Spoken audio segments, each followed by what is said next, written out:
Welcome to the Transform with Vance podcast, where transformations begin every day, and I am your host, Vance Hines. So let's get started.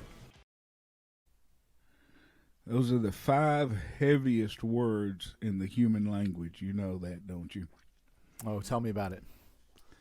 Until death do us part. 5 words. Big ones. Heavy ones. The heaviest of the heavy. Yeah, those are, those things are hard. It's like the world stands still when those words are uttered. For sure. So how long have you and Mary been together? Shit, forever. It feels like, infinity plus. Yeah. But plus. Infinity plus.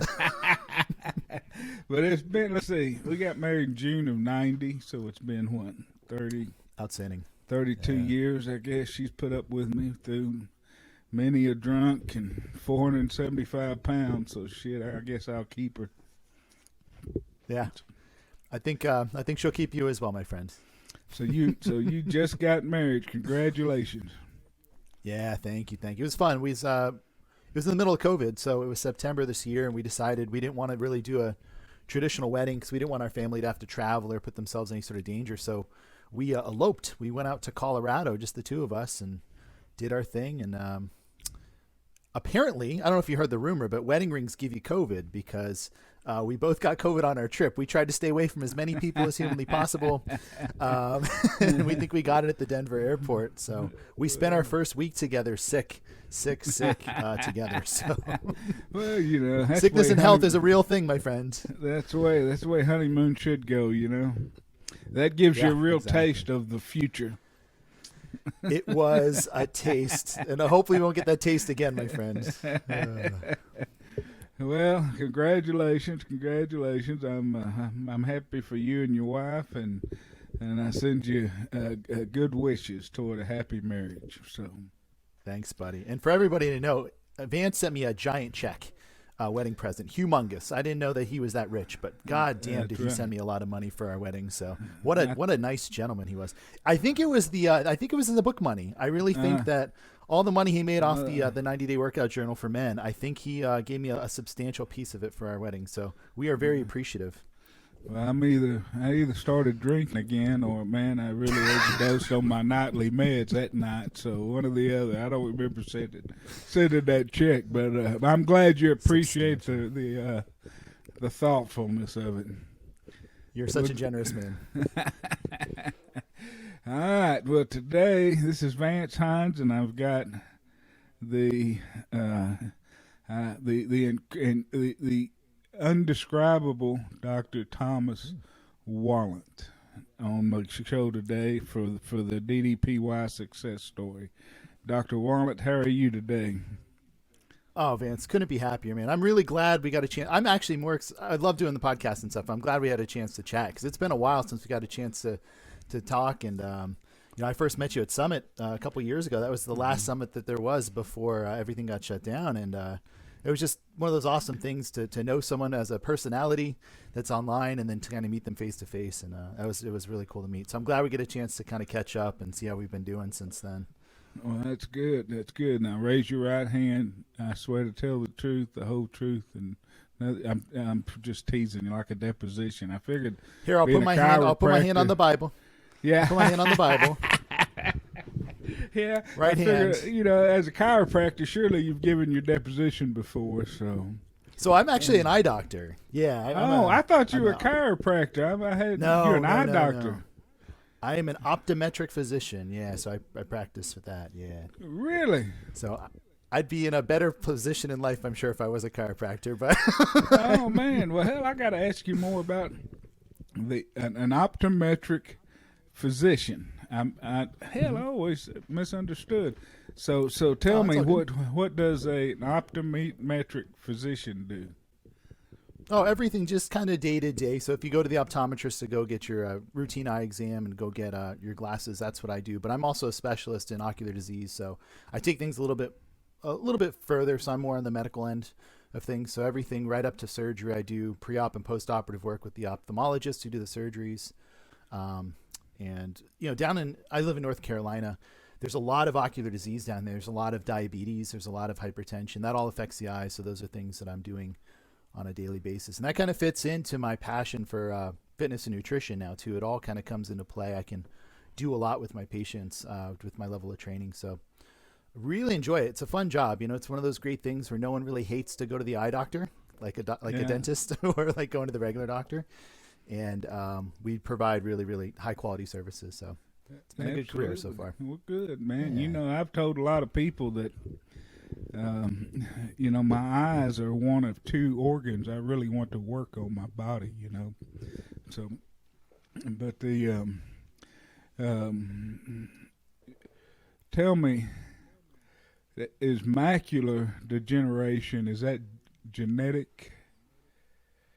Is that a, yeah, there's a huge genetic component to it. The full term for macular degeneration is age-related macular degeneration. So some people get it just based on the aging of the eye, and people are living longer right now, which is a great thing, but there's a lot of degenerative diseases that develop at a higher rate now because people are living longer rates. So but there's other things that are factors. You know, if patients had poor cardiovascular health or a lot of exposure to UV, or if they were heavy smokers, that increases their risk of macular degeneration. But we do see a lot of family trees that do carry that disease. What the bummer about it is it's not treatable. You know, there's only so much we can do for it. But I think with modern stem cell therapy and things like that, gene therapy, I think we're going to be able to handle it a little bit better in the next couple of generations. See, my mother was diagnosed with it. That's why I wonder. I figure that may be in my future, you know. But I was hoping you say it's not genetic, but I was pretty sure it was. Yeah, there's so many things that some families you just never develop, and then there's some things that unfortunately, so there's no crystal ball. There will be though, Vance. I guarantee you there's going to be a DNA, system Yep, they're just going to scan your barcode that they put on the back of your neck, and they're going to tell you every disease that you can ever develop in your life, and they're going to have a pill for everything. So, hey, what do you think as a medical professional? What do you think of like those 23andMe tests and those things that, you know, where you get to see markers of your potential genetic health? You know, what do you think? You think that's a good thing or a bad thing? It depends on the person, Vance, right? Yeah. So if someone is a hypochondriac, it might not be the best thing in the world. For some people, it might be a really, really good thing. So particularly for people that have diseases like breast cancer in their family, that's a really easy gene test. You can tell if you carry that BRC gene. So there's a lot of things that I think from a preventative manner, we can kind of prepare for the future better. And then there are some people, I know people particularly, they would never want to know. They want to just live their life and then just kind of roll the dice and how things go. But if we can take preventative measures to live a healthier and better quality life, Vance, I think that's the most important thing. So I see a lot of good in it. I do see for the right people, or for the wrong people, it's probably not the best thing for them to do. I'll tell you a funny story though. So it was a Monday morning and I came into my office. First patient in the morning was a hysterical woman. She was crying horribly. And I walked in the room and I don't know what I walked into. It was very strange. You know, I don't have to deal with too much terrible news in my office, right? Mm-hmm. So I asked her, I said, hey, what's up? And so she had done a 23andMe test. And then, you know, they tell you what your family tree is as well. Mm-hmm. She found out that her father was a total scumbag and had like 7 kids that she never married, that she never knew, right? So there was these, she was linked to all these different people up and down the East Coast. He was a carpet salesman in the 70s. So he was traveling up and down the coast creating these little mini families, right? So I saw her 5 minutes after she discovers this on her phone. She gets a thing that says, these are your brothers and sisters. So my first question, I'm terrible. I'm terrible with crying women. I don't know what to do. I'm a bad consoler. So I'm just like, do you want to go? Like, what do you want to do? You know, I like to listen to audiobooks. I listened to one that was talking about all the, you know, the trees. I forget something relative or something. And just something I picked up in the library book. But there was the one that stuck out to me in my mind was a family. They had 9 kids. They did the test, and the father found out he was not the father of any of the 9, and that the 9 had 8 different fathers. Wow. It's real. This stuff is real. 8 so different real. fathers for 9 kids. Man. But it was no. I think they did. They found out after he was dead or something. I can't remember, but it was in the book. That one stuck out to me. That was funny. But, It's the end of Family Secrets, that's for sure. You know, the milkman is a real thing now. That used to be the joke. Now it's real. Yeah, that's right. Hey, you know, my other eye reference I have, there used to be a guy, his wife worked for me years and years ago, but he wanted to be an optometrist, I think. But evidently he was having a hard time getting into the to the optometry schools. Evidently it was pretty competitive to get into a lot of schools, and he ended up having to go down to Puerto Rico, and he went to optometry school in Puerto Rico. He and his wife took his wife down there, and they learned Spanish. But then he come back and he had a hard time passing the test at first, and he finally passed it. But I didn't realize that getting into optometry school was so difficult. Yeah, there's only, when I was in school, I think there was only 13 schools in the country at the time. I think there's about 16 now. It's like dental school, so there's these separate schools. So some schools are in big programs. Mine was called the Pennsylvania College of Optometry. That was in Philly. It's the best school. No, I'm just going to say that. Just because I was saying. But some of them are actually, you know, affiliated with medical schools. So a lot of times you're doing your undergraduate work to get your degree in biology or chemistry or whatever you choose. Then you go on to your postgraduate work in the optometry school. So a lot of times it's associated with the med school. So you're taking your general pharmacology and your physiology and your anatomy along with dental students, MDs, and yourself, and then it branches off. And then some are separate schools. So there are a lot of people that have taken that option for all sorts of different medical fields, is going down to Puerto Rico, and the schools have gotten a lot better for sure. It's a viable option for some people. I think it's a little more expensive though, from what I understand. I think, but it's an option. You know, there's so many good options out there now in the medical field. There's so many more people living. We need more doctors. We need more nurses. We need more PAs. We need things like that. So glad your friend got through. Yeah, he made it. He had a super nice guy. I'm glad he did. And he had a passion for it. You know, he really wanted it. So that's good. As you mentioned, there's standardized testing is a bitch. There's some people that are intelligent people that can't pass a test, right? It's just because they get test anxiety or things like that, and it can kind of derail someone's career. And this is one of those things. Med schools, we have to take a thing called the OAT, which is very similar to the MCAT. And I know some people are very bright people that just never did well on that test and couldn't get into the schooling they wanted. It's crazy. So tell me the school progression of what to get to where you are in life, the licensing and all that. Yeah, so this is a second career for me. So this is going to be the most boring conversation that's ever happened on your podcast. That's okay. But, hey, no, so man.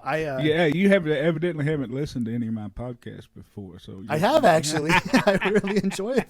This is why I was excited to get on here, because I know we have so much in common with the way we like to conversate with people and hear their stories, and it's great. But so I did an undergraduate at a small school in Pennsylvania called King's College. I had a dual major in biology, and I had a second major in a second degree in neuroscience. That was the career I wanted to go towards, was neuroscience. So I was actually a neuroscientist at what's called the National Institute of Health down in Baltimore. So I worked part-time with them and also with Johns Hopkins University doing scientific research. We were doing research on Alzheimer's disease and Lou Gehrig's disease. So it was at the National Institute of Aging, which was super cool. So while I was there, I realized that as I thought science was my passion, it really wasn't. My passion is dealing with people directly. That job was just, you write a lot of papers, but you do a lot of research in dark rooms by yourself with mice and cells, and that's like it. And then you present your paper like once a year, and then so that life really wasn't for me. So I went back to school a little bit later, and that's when I decided to do optometry. So I applied and I got into a few schools, and I chose the Pennsylvania College of Optometry, which is called Salus University now. So so that's an additional 4 years. So it was 4 years of undergraduate, and then it was an additional 4 years of optometry school. And then I chose to do what's called residency. So in optometry, you can be a specialist, beyond your level of training. So I went through and I did that, and that was in ocular disease. So I did that. So all these bills later and a big giant receipt that comes along with your diploma, and here I am today. That's right. Your friendly neighborhood optometrist. Well, that's cool. That's cool. So you can, so you are so an optometrist. So could you do surgery, or you cannot do surgery at your level? No, can't do surgery at this level. Some states were pushing for it, so there's certain small procedures that we learned in school, and it's just at the state level of whether or not you can do that or not. So North Carolina, the reason I moved to North Carolina, is a super progressive state when it comes to enhancing the field of what I do.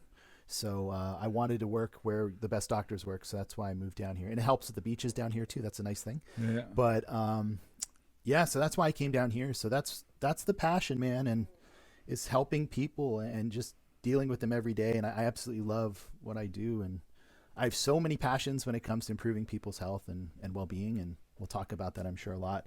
So it really fits into everything. But I've just worked too freaking much. Yeah, we'll get into that as well. Yeah, it's crazy. But I bet you got a lot of irons in the fire too. Typically, I do. Yeah. So the so LASIK, if you wanted to do LASIK, I imagine there's a lot of money in LASIK. So say you wanted to get to a point where you could do LASIK surgery, what would you have to do? So I would have to go back to school and go through full medical school. So I'd have to go and become an ophthalmologist. So I'd have to go to an accredited medical school, do your 4 years of medical school, then do my surgical residency. So it'd be another 8 years and another probably $500,000. So damn, I'm going to stick with what I do. I really thought, Vance, I really thought I was going to be a plastic surgeon. I thought that was my thing. Because I'm the biggest nerd in the world. Like when it comes to didactic and understanding things and being a science nerd, this is what I love. I really thought that was going to be the move. And then I looked at, after I already chose that first career and how long it was going to take me, it was going to be another 10 years of schooling as opposed to another 4 with optometry. I chose the latter, just kind of get ahead in life a little bit. And but it would be a lot extra schooling, man, a lot of extra schooling. You know, I always thought the plastic surgeon would maybe the best job on the planet. You know, you got beautiful women coming in here and taking their clothes off and asking you to feel and check out things and how they can make them look better. And yeah, you could be that or a casting director. They both do the same thing. Well, that's true. They're similar. Yeah, I guess they're similar observatory positions. So, yeah. But I tore up my hand one time back in the day. I crushed across the back across here.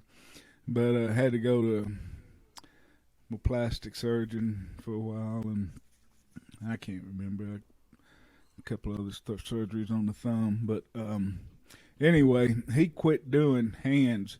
He was doing hands and plastic surgeries, and last I heard, he ended up just mainly doing boobs, and I think went to the dark side, right? Yeah, and I can't blame a fellow for that, though. It's having beautiful women pay you to do that. I think that's that might be a good way to help people. It's a cash business too, right? Insurance companies don't pay you for those type of optional surgery, so those guys are just printing checks. When you go, there's some amazing plastic surgeons do the reconstructions like you're talking about with hands. Hands are so complicated. If you get any sort of a cut on your hands, it's super complicated, or your face, car accidents, things like that. Some of those guys are absolute magicians, what they can do. When I was working at the VA hospital, I got to work with an oculoplastic surgeon who was a person that did facial reconstructions after incidents and things like that. And God, you see some terrible things, and the things he can do to improve someone's life again, just magic. It's just unbelievable. It's amazing. Yeah. Where'd you grow up? I grew up in northeastern Pennsylvania. Do you watch The Office at all, Vance? Not much. Some, but not much. So my town is called Scranton, Pennsylvania, which is the home of the office. Most people know that. Everybody that doesn't know Pennsylvania, I just say I'm from Philadelphia, but Philadelphia is like way far from where I live. Do you know Ed Creedon? Ed I don't. Creedon?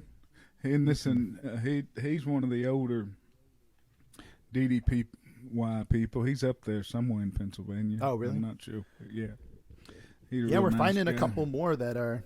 I wish I still was up there because there's a few strong guys. Like Bruce Nelson doesn't live too far from there. Jay Fagard, who's another DDPY instructor, he lives like right next to my mom's town, which is cool. So next time I go up and visit, I got to make sure I check out one of his classes. But it's cool, man. We're everywhere. The DDPYers are everywhere. Absolutely. Everywhere. So, how did you end up in North Carolina? You said you moved there for the optometry and also for the beach. That was the main thing. So I did one of my residencies down here, and I loved it. I love the area. I live in Wilmington, North Carolina, which is right on the very, very tip of North Carolina. Right, it's about an hour north of Myrtle Beach, South Carolina. So a lot of people go there for vacationing.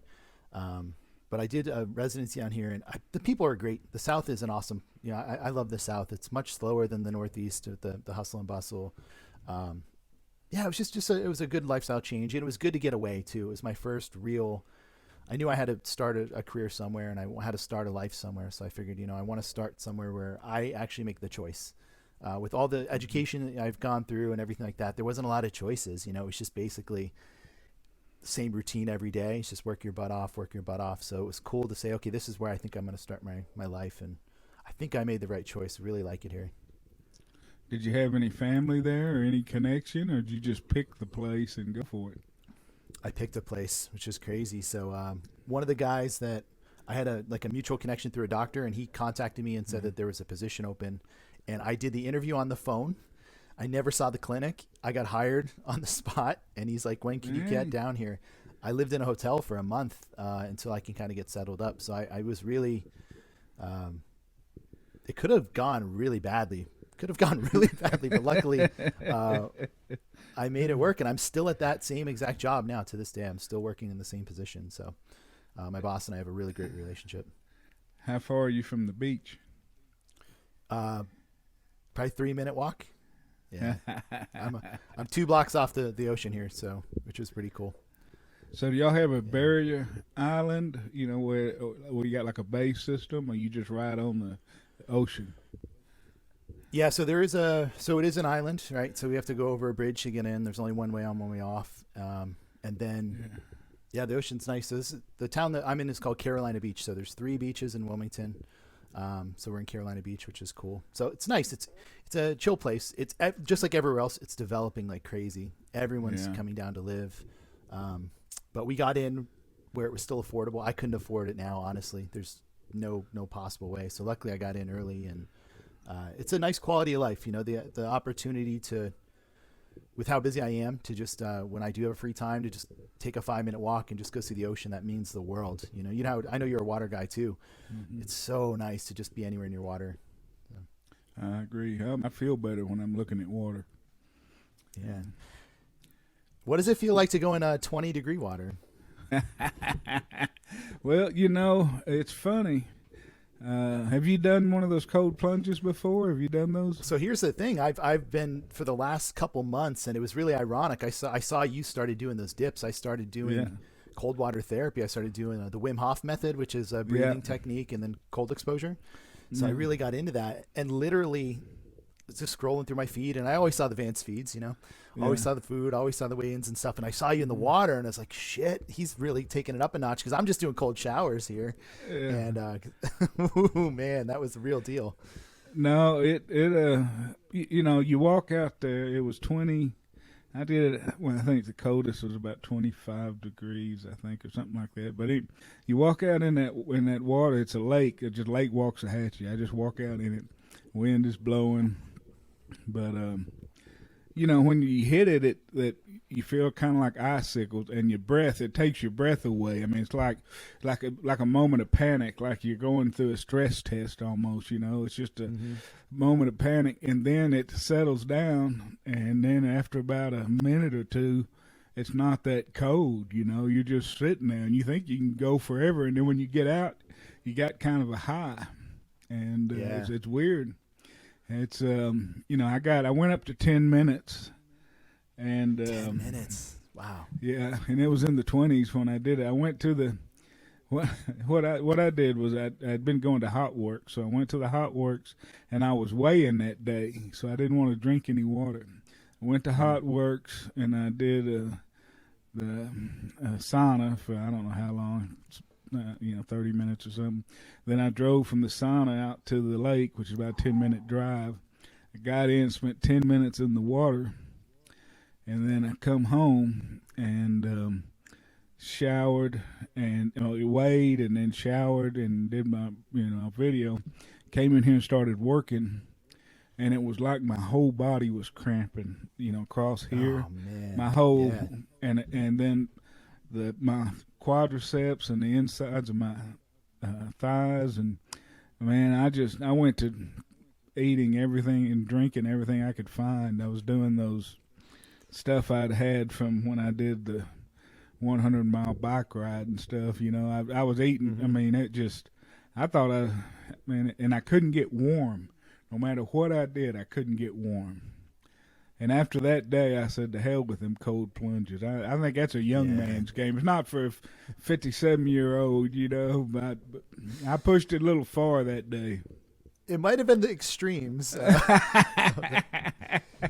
Well, so tell me, are you working out in the infrared sauna too? Are you doing that, or are you just doing the saunas? Well, on the Hot Works, at first I wasn't. I was just doing the saunas, but now I am. Now I'm doing. I'm not doing their routine, but I do I either do 2 or 3 of their little. I think about 12-minute sessions, 13-minute sessions. Wow! But I ride a bike and do the row machine, but I just do my pace, just a slow, steady pace, and work up a sweat. Sure. I don't do their CrossFit type deal. And then if I get there early enough, they've got one that's kind of like an elliptical with the arms, but you're sitting down. And so that on my best days, I get all 3 of those, and then I go meditate in there for about 20 minutes. So I end up getting about a full hour of sauna over the whole thing. So it's pretty awesome. Cool. Yeah, it's a good workout. I gave up on the cold plunge after I damn near killed myself. I did like the highs, but I couldn't get warm and I couldn't quit cramping. It was miserable that day, man. I went a little far that day. You can find some safer ways to get those highs for sure. Yeah, but I recommend it for young people because you really, you feel great when you come out. But the only problem I had, because I still had about a 8 or 10 minute drive home, and then go get in a hot shower, and a guy told me not to do the hot shower, to try to let your body cool itself, and that's what I tried to do that last day. That got me in trouble. But the ride home to the hot shower before I tried that last deal was the worst, because you couldn't get warm. Once you got out, if you're in that water, it doesn't feel like you're. It's not cold. Your body, it's like your whole body's numb. After that initial, feels like nails everywhere going in you. That and the panic, and then it's just calm. I could have stayed longer, honestly, than 10 minutes, and I wouldn't have had a problem. Wow. It's kind of scary, ain't it? It's adrenaline, baby. It's a drug. It works. It is. It is. And then you're high for a long time from it. Yeah. All right, man. So we're gonna get you to doing these 20-degree open water swims. I'm looking. So this I'm going to try to get a tank here at the house. We're going to try to get something, because I was doing cold showers and I did really well with them, but it's not cold enough anymore. And I'm too cheap to go buy ice. So we're going to try to figure out something that we can set up here that's pretty inexpensive.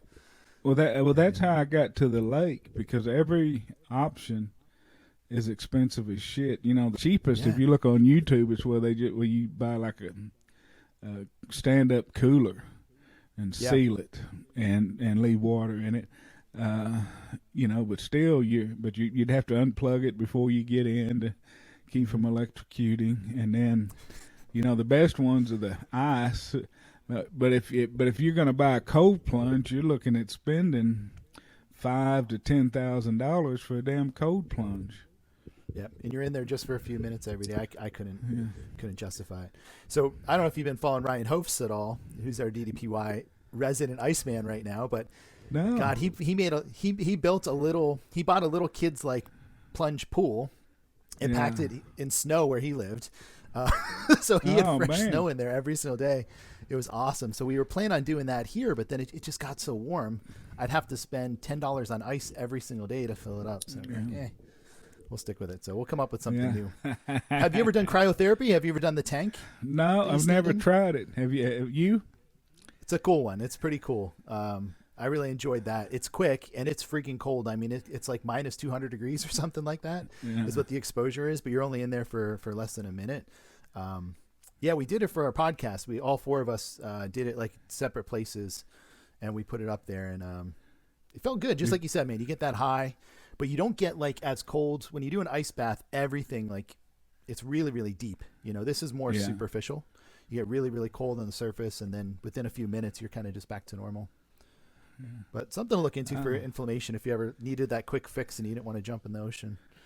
Man, I felt great when I was doing those deals.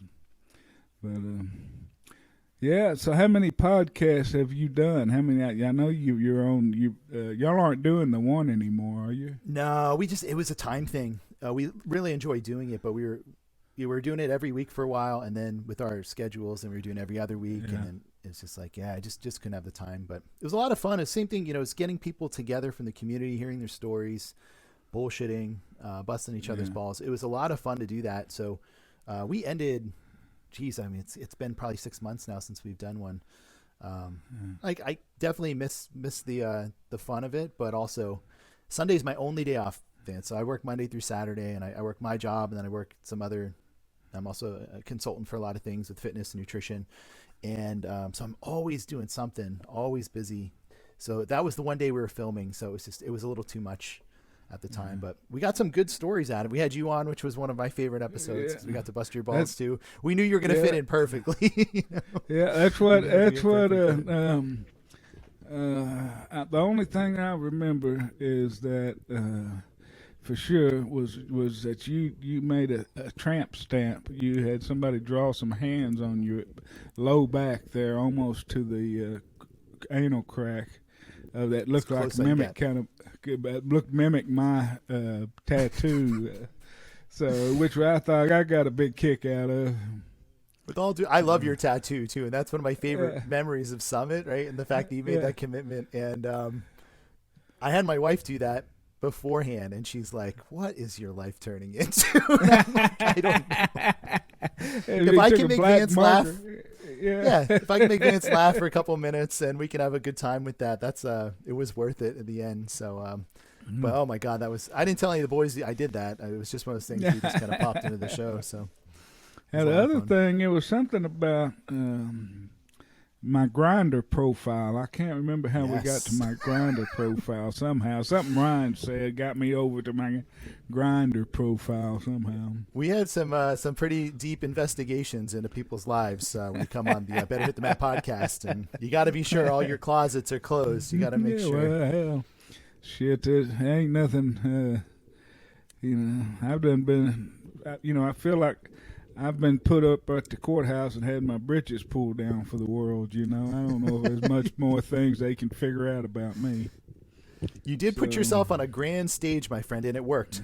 It absolutely worked. I mean, if anybody has done it as successfully as you have, I'd like to meet that person, because you put it all out there, my man, and we all got to share the successes with you, and we could tell it's a pretty awesome ride that we take. I'm going the other way right now. I got to figure out how to get it turned around again. Yeah. But hey, so tell me what all your certifications are. I know you've got all kinds of diet and health, nutrition, and DDP yoga certifications.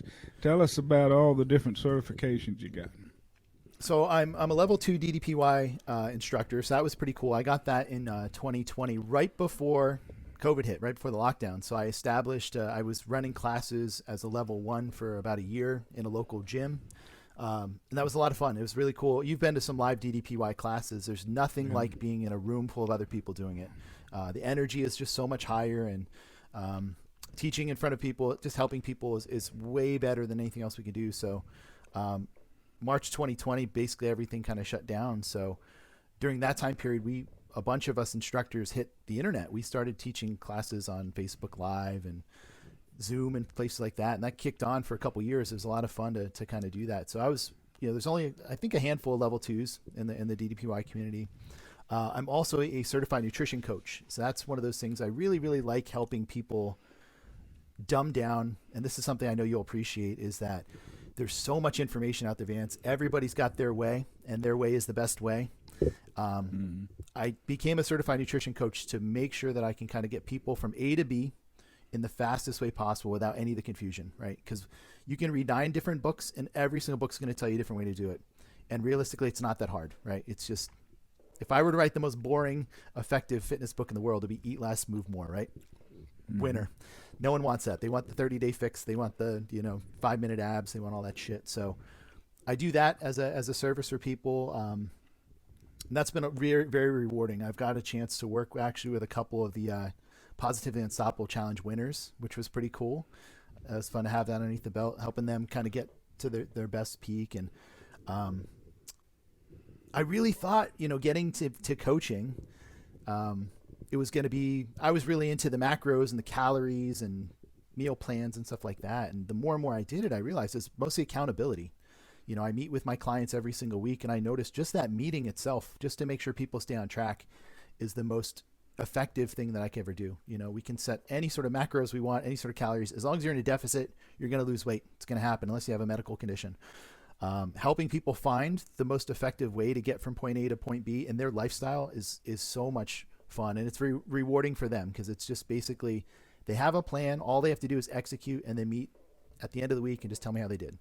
And it's been a lot of fun with that. I've worked with a lot of people in the DDPY community. I've worked with a lot of people outside of the community as well. I've worked with a lot of my patients that have had trouble, like diabetics and things like that, or people that just don't understand that, how to get what they want out of their life. So I've been doing that. I'm also been certified in the big thing that I've been doing with Dallas and DDPY is I'm certified in blood flow restriction training. So if you guys are familiar with the DDPY Jacked Straps that have been out for the last couple of years, I've been kind of the resident Jacked Strap guru. I've been putting a lot of information out in the community of what blood flow restriction is, why it works, and it does work, which is pretty awesome. And what's the best practices of using these straps, because they released a product into the marketplace and provided zero information to the world. They did nothing. And I was picked to do a transformation from Dallas with the straps, and I was really impressed with how it worked. And I learned all the science.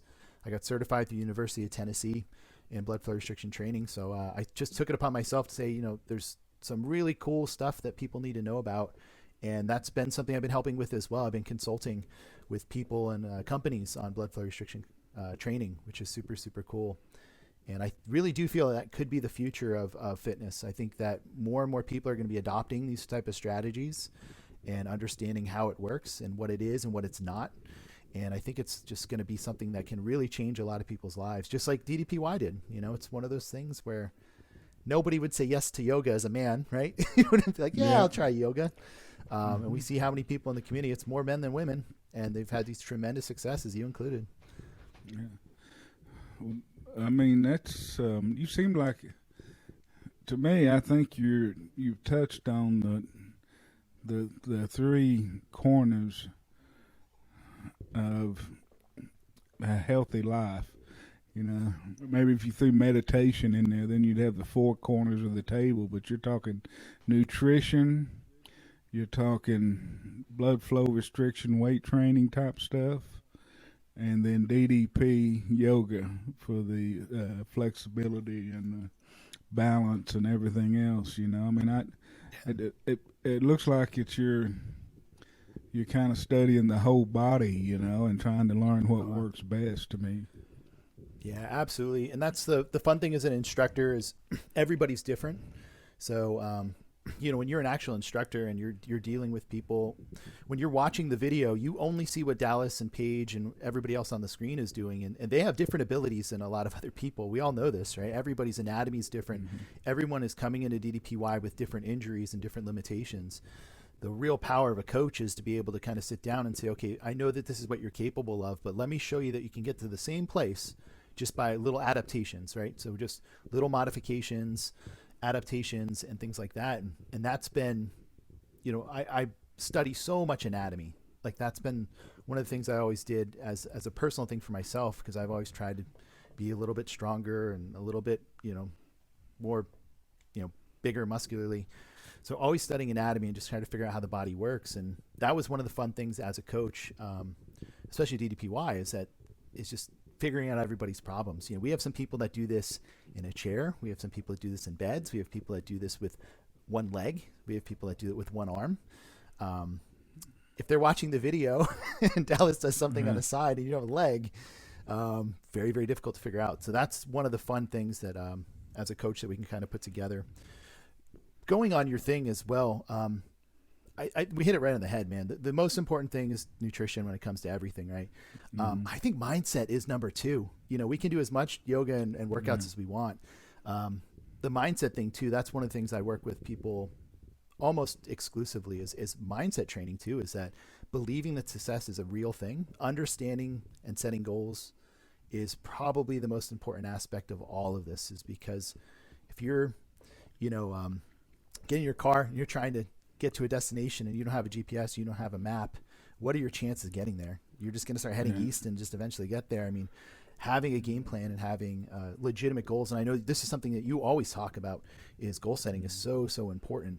I try to help people out. I was doing a lot of seminars in that with goal setting seminars, just sitting people down, and that SmackDown system that Dallas developed is very, very successful. It really, really does tailor down exactly what you need. And between the 4 of that, setting nutritional goals, setting your regular just life goals, having that mindset of knowing success is possible, and then doing DDPY, some sort of weight training, it's recipe for a happy life. You can get so much out of improving. It improves every aspect of your life for sure. No, I think that's awesome, man. So what did you have to do to become a nutrition coach? So I took a course. I worked through the, so I'm with the national, what is it? I don't even know my certification. I'm going to put you on the spot here. I know. That's why I was thinking about something else. But it's with the national, it's through I think the National Institute of Sports Performance. That's who I got that with. NSPA, National Sports Performance Association. That's what it is, NSPA. Okay. So it was an online course, which was great. It was very, very good.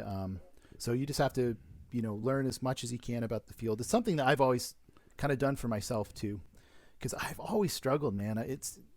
I've read bodybuilding magazines, I've read nutrition books, and I've read everything, and so much conflicting information, right? Some people say protein, you have to have this much. Some people say you have to have this much fat. You can't get there without keto. You can't get there without intermittent fasting, whatever the newest, hottest thing was. I found myself in high school and like college eating like a competitive bodybuilder out of a Flex magazine, because that's what they were eating, not thinking that they're 300 pounds and on every drug in the world,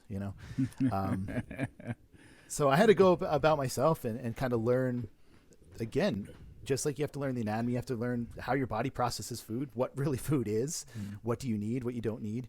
And I found myself a lot of times helping other people do that. So I said, well, if I'm going to do this, I have to do it with a certification. I really want to make sure that I'm as accredited as possible. So I went through the NSPA. There's a couple really, really good programs that you can do. And I like this one because it's sports performance based. So it's the basics of nutrition, which you can teach everybody, but also if you want to optimize performance in certain aspects, I think that's really important. So that's their more spin on it as well. So I have my style, and my style is everything works, but you have to find what works best for each individual person. Understand what their lifestyle is, their preferences, what they like, what they don't like. There's no sense of making somebody do something that they don't like, because there's going to be a way that we can do it the same way with their own personal preferences. So that's who I got my accreditation with. And I really liked the program. I think it was very good. Now you, just so that everybody knows you were a Positively Unstoppable challenge win champion in the very first year, correct? Yes and no, right? Yeah. I won't tell the whole story, but I was a runner-up Yeah. without really knowing that I was a runner-up. I know that the champions, it's not the same as it is now. Now they have a big group of people. They have a grand champion. Everyone has that. The first one, there was a man and a woman that won. There was Chase Green, and then there was Christy Radford. Tremendous transformations. They did a great job. And I happened to be the runner-up of the first one. So it was cool. I really, I did that.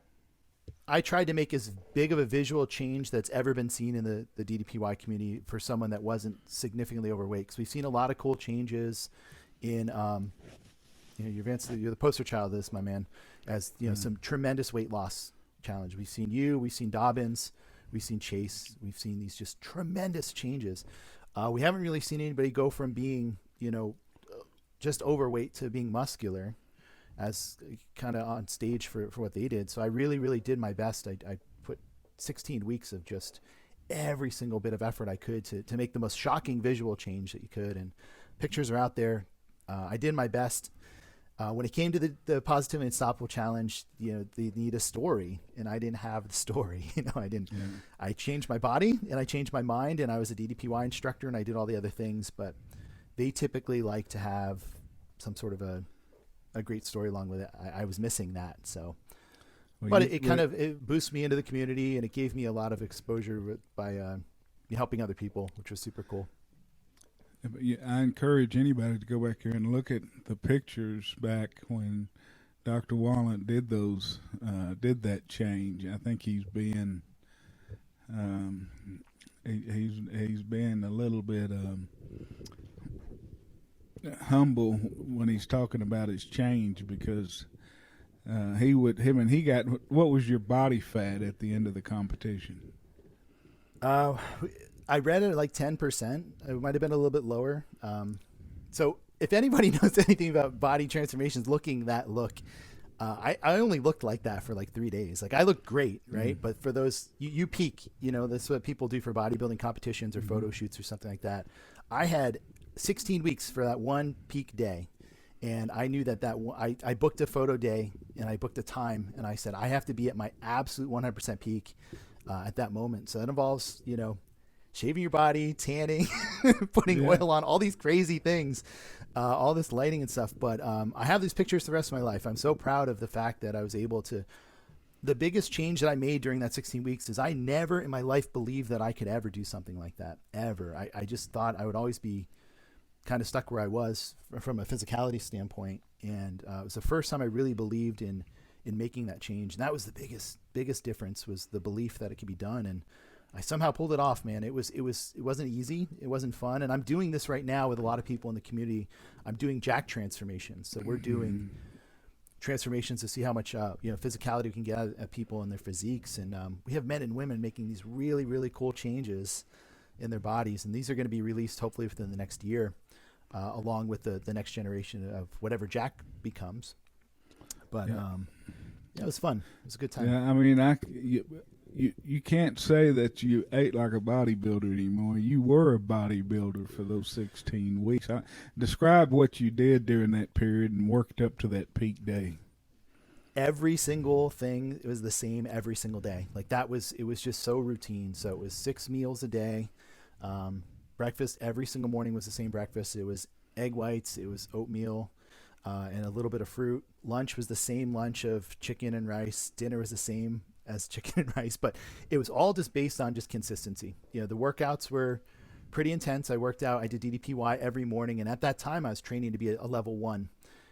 So I was doing that level 1 workout every single morning. I used that as my cardio. I think that's one of the major benefits of DDPY people don't really look at, is that you can use that as cardio if you do it correctly, right? If you're squeezing and tensing, and if you want to make that a cardiovascular workout, you can. And then I was doing weight training 5 days a week, and it was progressive overload training. It was just a typical bodybuilding split, kind of a push-pull split. But the big thing is the consistency of the nutrition plan. You can build your body in many, many different ways, and if you don't have the proper nutrition, it's never going to show, for one, and you're just not going to get out of your body what you needed. So it was a strict diet for 16 weeks. The last month was like a strip diet, where you're just all the way down that last week, you have to do kind of a peak thing that you normally isn't the healthiest thing to do, where you're restricting your body of some water and you're restricting your body of sodium, and you're just trying to get everything to look as tight as possible. And it worked. It's one of these things where I help clients with this on a little bit if they need that, if they have if they're already on a good plan and they need a weekend, just kind of strip off some water weight, we can kind of do that. Yeah. It's not realistic, but everyone has to understand when they see these photographs in magazines and they see these Instagram people, it's not real life.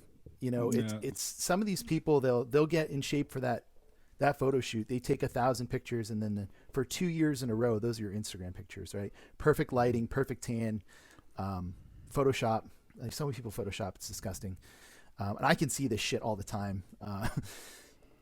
And it's not like we have so many desires to this aesthetic life. It's so fake. It's not realistic for a lot of people. And it's important for people to understand that if you saw that person the day before or after that photo shoot, they're not going to look like they did there. If they're in regular lighting, they're just going to look like a normal skinny dude or just a normal chick, with their clothes on, and then they can do sorts of strange things with angles and stuff. But well, it's amazing, man. You look unbelievable in those. You did what most of us only dream of doing, and that's cut down to 10% body fat and get all muscled up to where we look like a bodybuilder, Yeah, it's an interesting experiment in discipline. If people really want to know what it takes to do this type of things, it just takes so much discipline. You have to be willing to just say, food is fuel, and there's certain things you can do for that to get there. And I live a very disciplined lifestyle. As you can see in my 90-day journal, I'm going to show you here. I actually use this, Vance. I use this all the time. Man. Oh, absolutely, brother. Absolutely. Let me show you some of my workouts. But yeah, so I always set goals, and I always kind of document everything. And I think it's super important cool. is living a disciplined lifestyle.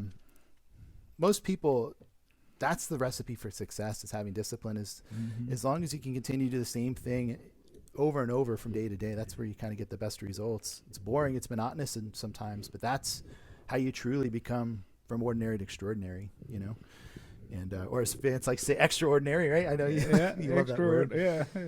Yeah, extra usual. Extra usual, that's the word. Yeah, that's the usual. I have extraordinary is on my cup right now. That's why I very cool. Cup with Arnold on it. Very cool. Yeah, no, it was a fun thing, and glad I did it. I'll never do it again, though. I don't think I have it in me. well, no, you did it once, and that's all that matters, Yeah.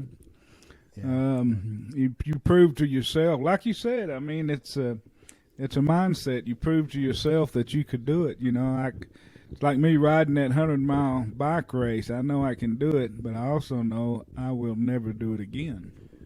Is that your biggest accomplishment, Vance? I was going to ask you this question. Of all because you do some extreme things, is that the hardest thing you've done? Yeah, I think so.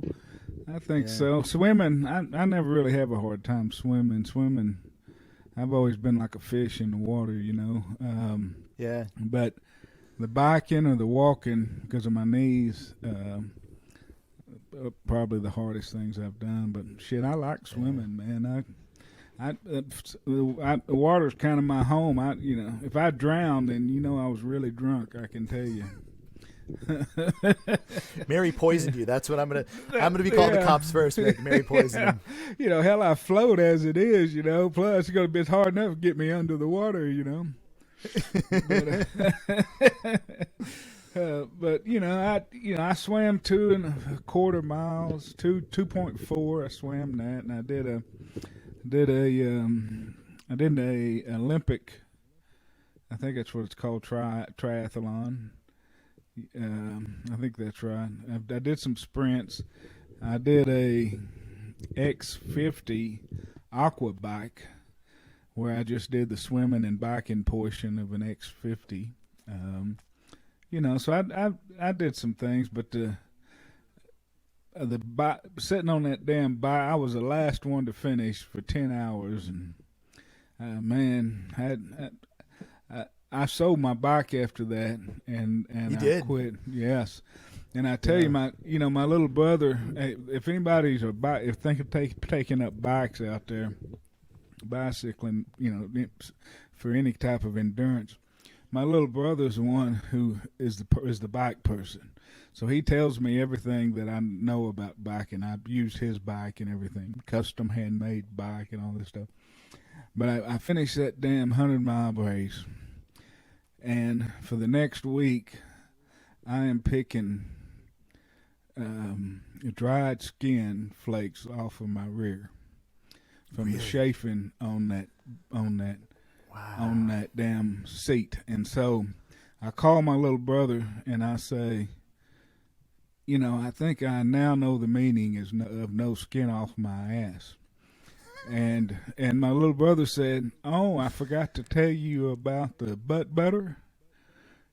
They make creams to chafing creams for riding that you put on while you're riding to keep that from happening."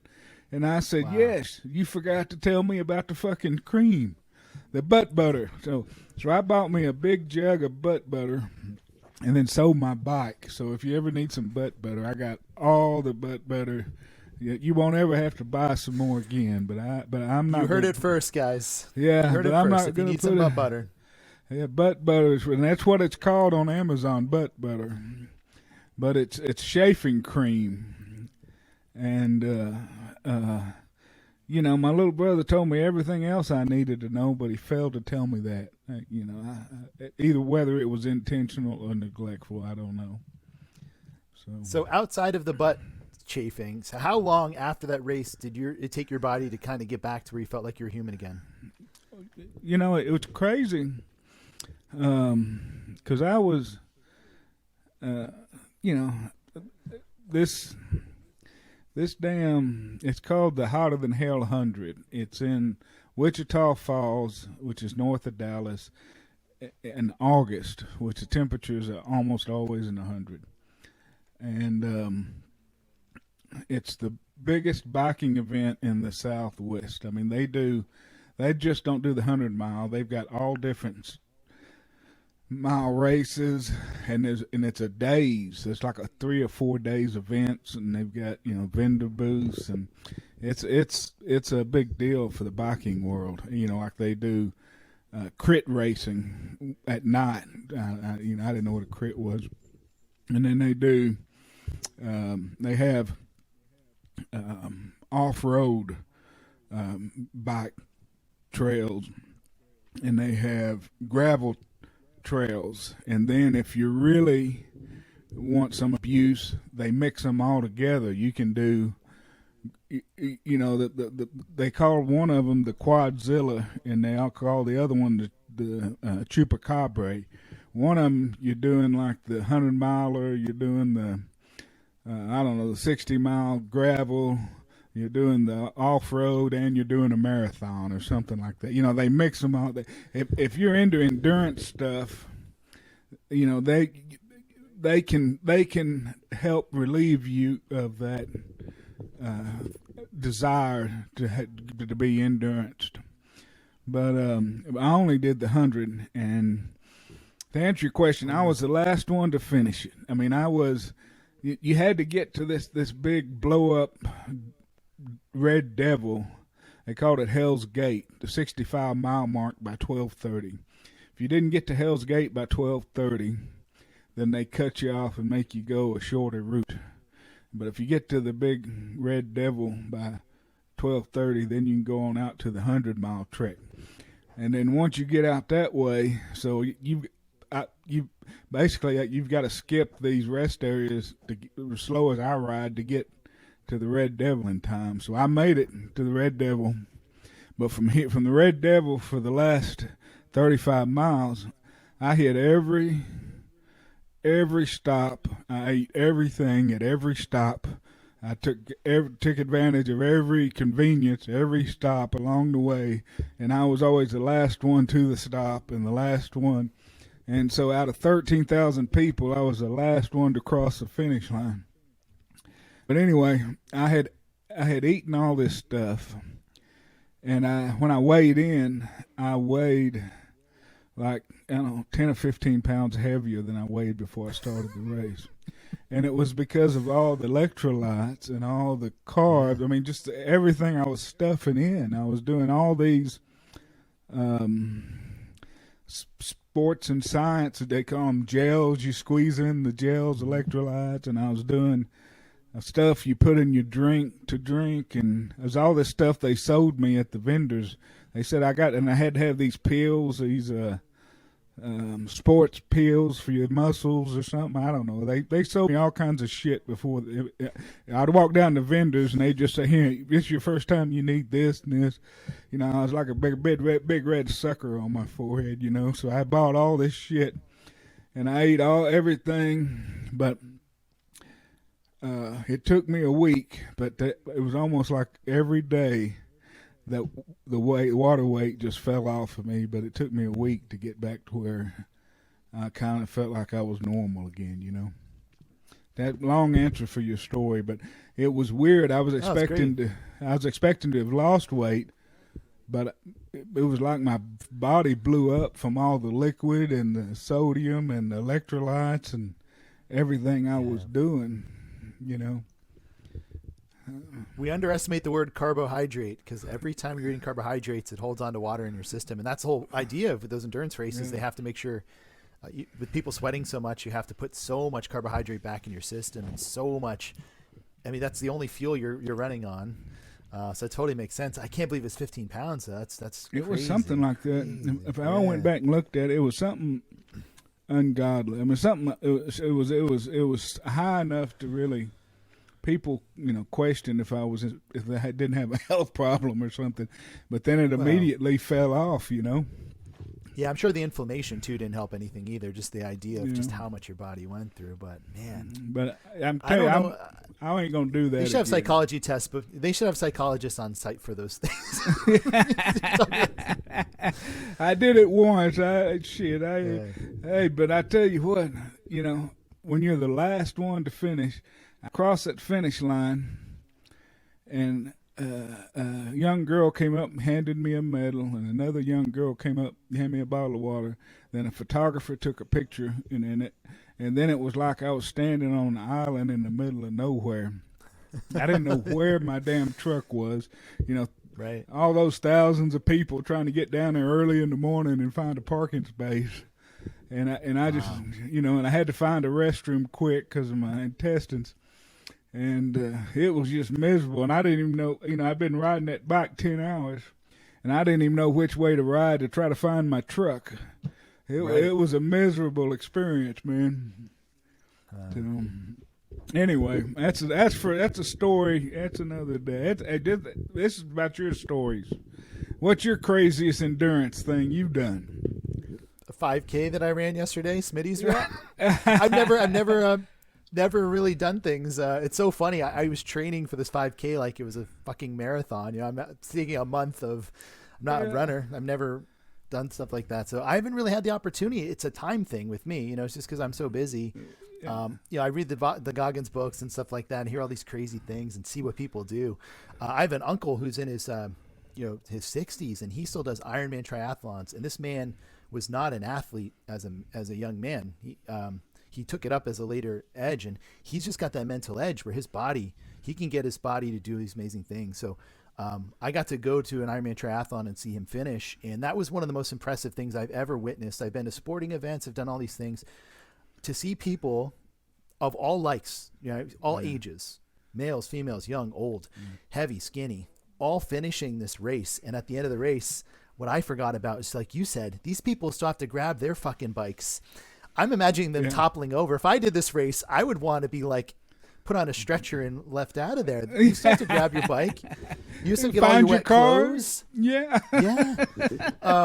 I totally took that for granted. I was like, man, I've seen all these people that after these tremendous performances, and then they have to basically clean up everything.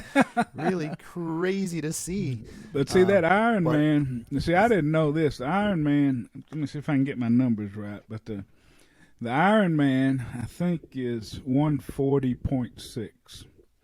And so I what think that that's means, right. if you add everything up, which is a marathon, 26 miles, and then a bike ride, I think, is 100 miles, and then the run. No, the marathon's 26.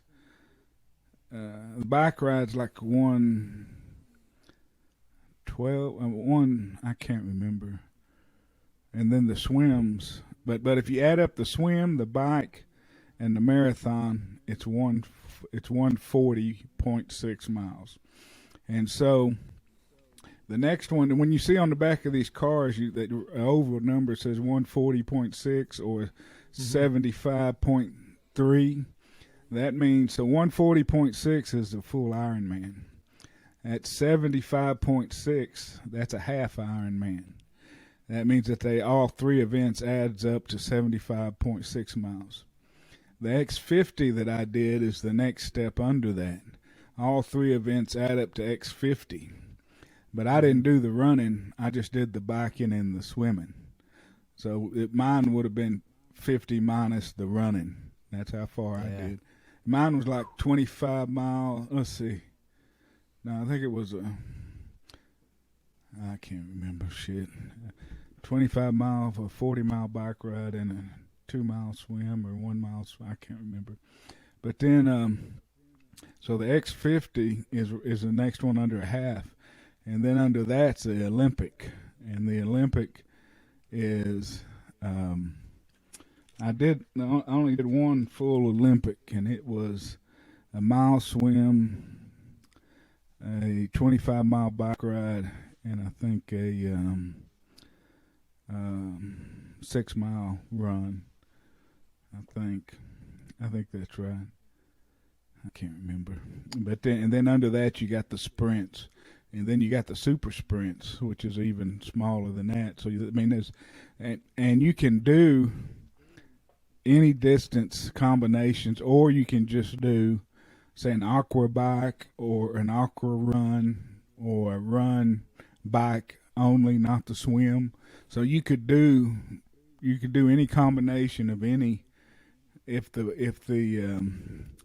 promoter allows it, of the race. And so, there's all kinds of, but the Ironman, the ones that do the Ironman, those are the guys that are crazy, man. Yeah, he travels all over the world doing it too. He's done the Hawaii, he goes over Japan, stuff like that. Do you find that those races are addictive? Like, how did you, because you've really, you were doing them, all these type of things constantly. Well, I did 20 what got in your mind year. was it just? Well, at first year I lost all the weight, and I started getting my life back. So the second year, I signed up for one in April, and before I did it, I went ahead and signed up for them for the whole year and paid for them, and that way I couldn't back out. If I knew, and so I did basically 20 events in 8 months, I think, 7 or 8 months.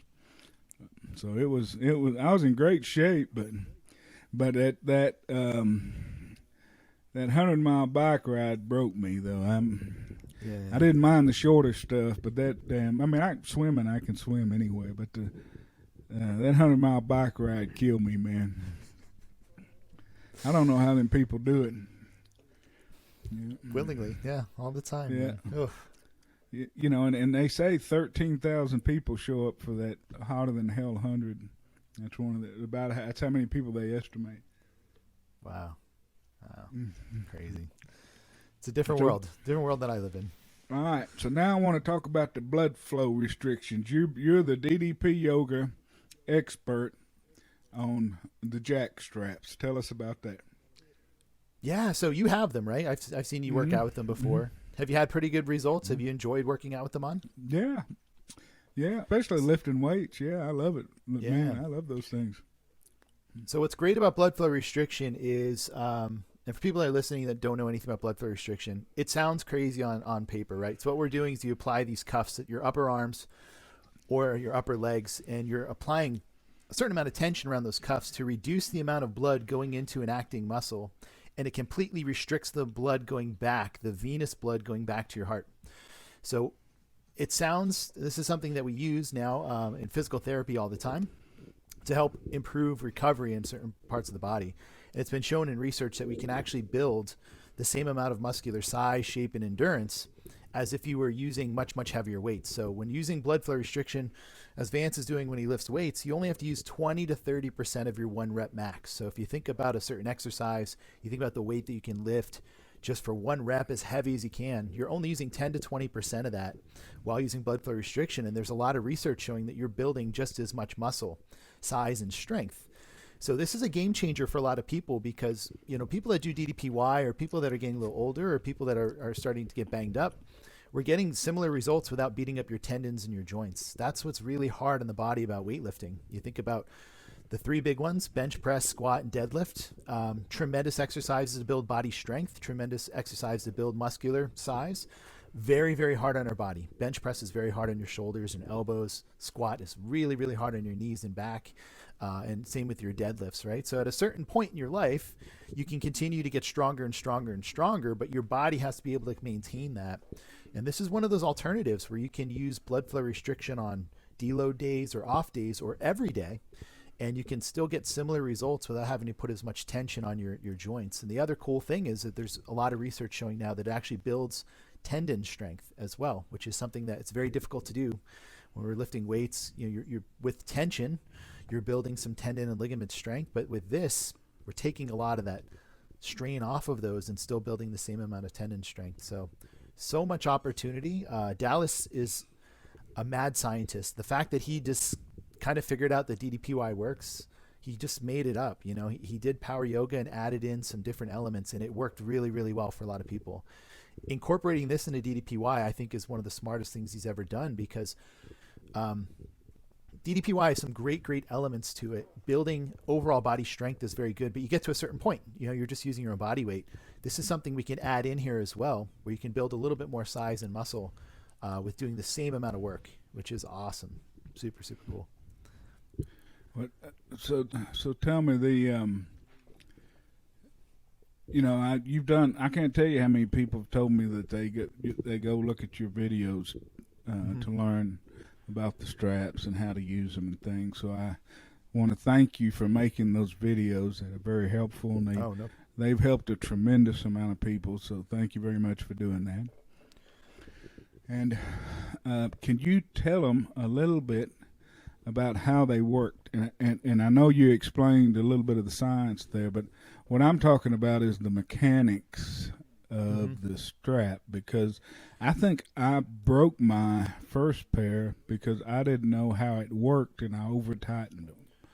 And so there's a big issue with those straps breaking. There's many different types of blood flow restriction cuffs. So if we look at the most simplistic, if you just took a rubber band, a large band, and you tied it across your arm and you applied some tension, that's one way to restrict that blood flow. And that's probably the least safe way because we don't know how much tension we're actually putting around that limb, and it's just not controlled. There's some units on the market which cost thousands of dollars that are pneumatic. Think about like a blood pressure cuff, right? So the doctor puts a blood pressure cuff around your arm and they use a pump. And what they're doing is creating the same sort of thing. They're creating tension around that. They're stopping the blood flow to check your blood pressure. So this is in between. So with the DDPY Jacked Strap, there's a crank mechanism on here. So those of you guys that know that have it, there's a crank on there. As you turn clockwise, it increases the tension around the cuff. And then there's this little buckle on there that you pop and it releases some of that tension. So one of the most important things, this is considered practical blood flow restriction. If someone's doing this in a physical therapy office, they have to know the exact amount of tension that they're using based on what your blood pressure is, right? So that's very, very specific. There's a thing called limb occlusion pressure. That's a number that they determine. They pump up that cuff to that exact pressure, and then they do the exercises. In a DDPY workout in the gym, you don't have the luxury of putting a little thing on your finger, doing your blood pressure, and figuring all this out. So this is called practical blood flow restriction. What I usually incorporate most people to do is I say, try to put that cuff to about 70%, right? So if you imagine at a scale from 1 to 10, 1 is it's just hanging on your arm. It's just barely there. 10 is it's squeezing your arm to it's, going to turn purple. What you want as a tension is around 6 out of 7 out of 10. If you get to that pressure, that's where you're going to have an effective amount of blood flow restriction. There's a lot of research that shows more is not always better, right? So lifting heavier weights while doing blood flow restriction isn't as good as lifting the lighter weights, and keeping those cuffs occluded longer or tighter isn't necessarily better as well. So the sweet spot that they found is about a scale from 7 out of 10. So when you're doing your workout, Dallas is going to tell you to jack them. There's a little crank mechanism. You're going to crank it up. Think about 7 out of 10. If you're starting to notice that there's any sort of problems with your fingers, feeling like they're getting, what I teach my specific class, I call it the PPs, which is paresthesia, meaning that if your fingers are starting to get tingling, or if they're starting to turn white, that's definitely that the cuff is way too tight. So we want to look for that. What we're looking for is what's called capillary refill. You're going to be able to press your finger. If your finger is white and you press your finger, it continues to stay white. It doesn't turn pink again. That means that the cuff is too tight. Or if you start noticing any sort of numbness or tingling in your fingers, that's too tight. So one of the limitations of the cuffs, as Vance said, is if they stay too tight for too long and you're flexing your muscles, there's a opportunity for them to break. One of the issues also, as well, is the manufacturer of these cuffs. I don't work for DDPY and I don't work for the manufacturer of the cuff, but many people in the community have broken these cuffs because I don't think they were designed to be used the way that Dallas has been using them, where we're popping and we're cranking them up and popping them often throughout a session. If you're doing traditional BFR, what you're doing, so if Vance is lifting weights, let's say he's doing a bicep curl, what he's going to do is he's going to occlude the cuffs. He's going to make them tight, 7 out of 10. And then he's going to do 4 complete sets of bicep curls before he loosens them. So he's going to do a set of 30, really, really slow reps of bicep curls. Then you take about a 30-second break. You keep the cuff tight. Then you do a set of 15. Then you take 30 seconds, another set of 15, another 30 seconds, then another set of 15, and then you pop the cuff. And at that point, you're probably going to reach full muscular failure using a weight that might be like 10 or 15 pounds. I've done it to the point where sometimes doing like side lateral raises, I haven't had to use any weight because my muscles would just completely give out. So it's really cool if you have these cuffs and you're traveling or something like that, or using a hotel gym, or if you just want to build a small home gym and you probably don't need weights any higher than maybe 25s to get a full effective workout using blood flow restriction. So there's a lot of science that goes behind this. A lot of it, where we come up with the protocols of the weightlifting and with Dallas doing the workouts is, there's a lot of specific data that's been in scientific research of just what's the most effective way to use these cuffs. So we're trying to mimic that as much as we can in the DDPY workouts. So I've been helping Dallas incorporate some different ideas in there.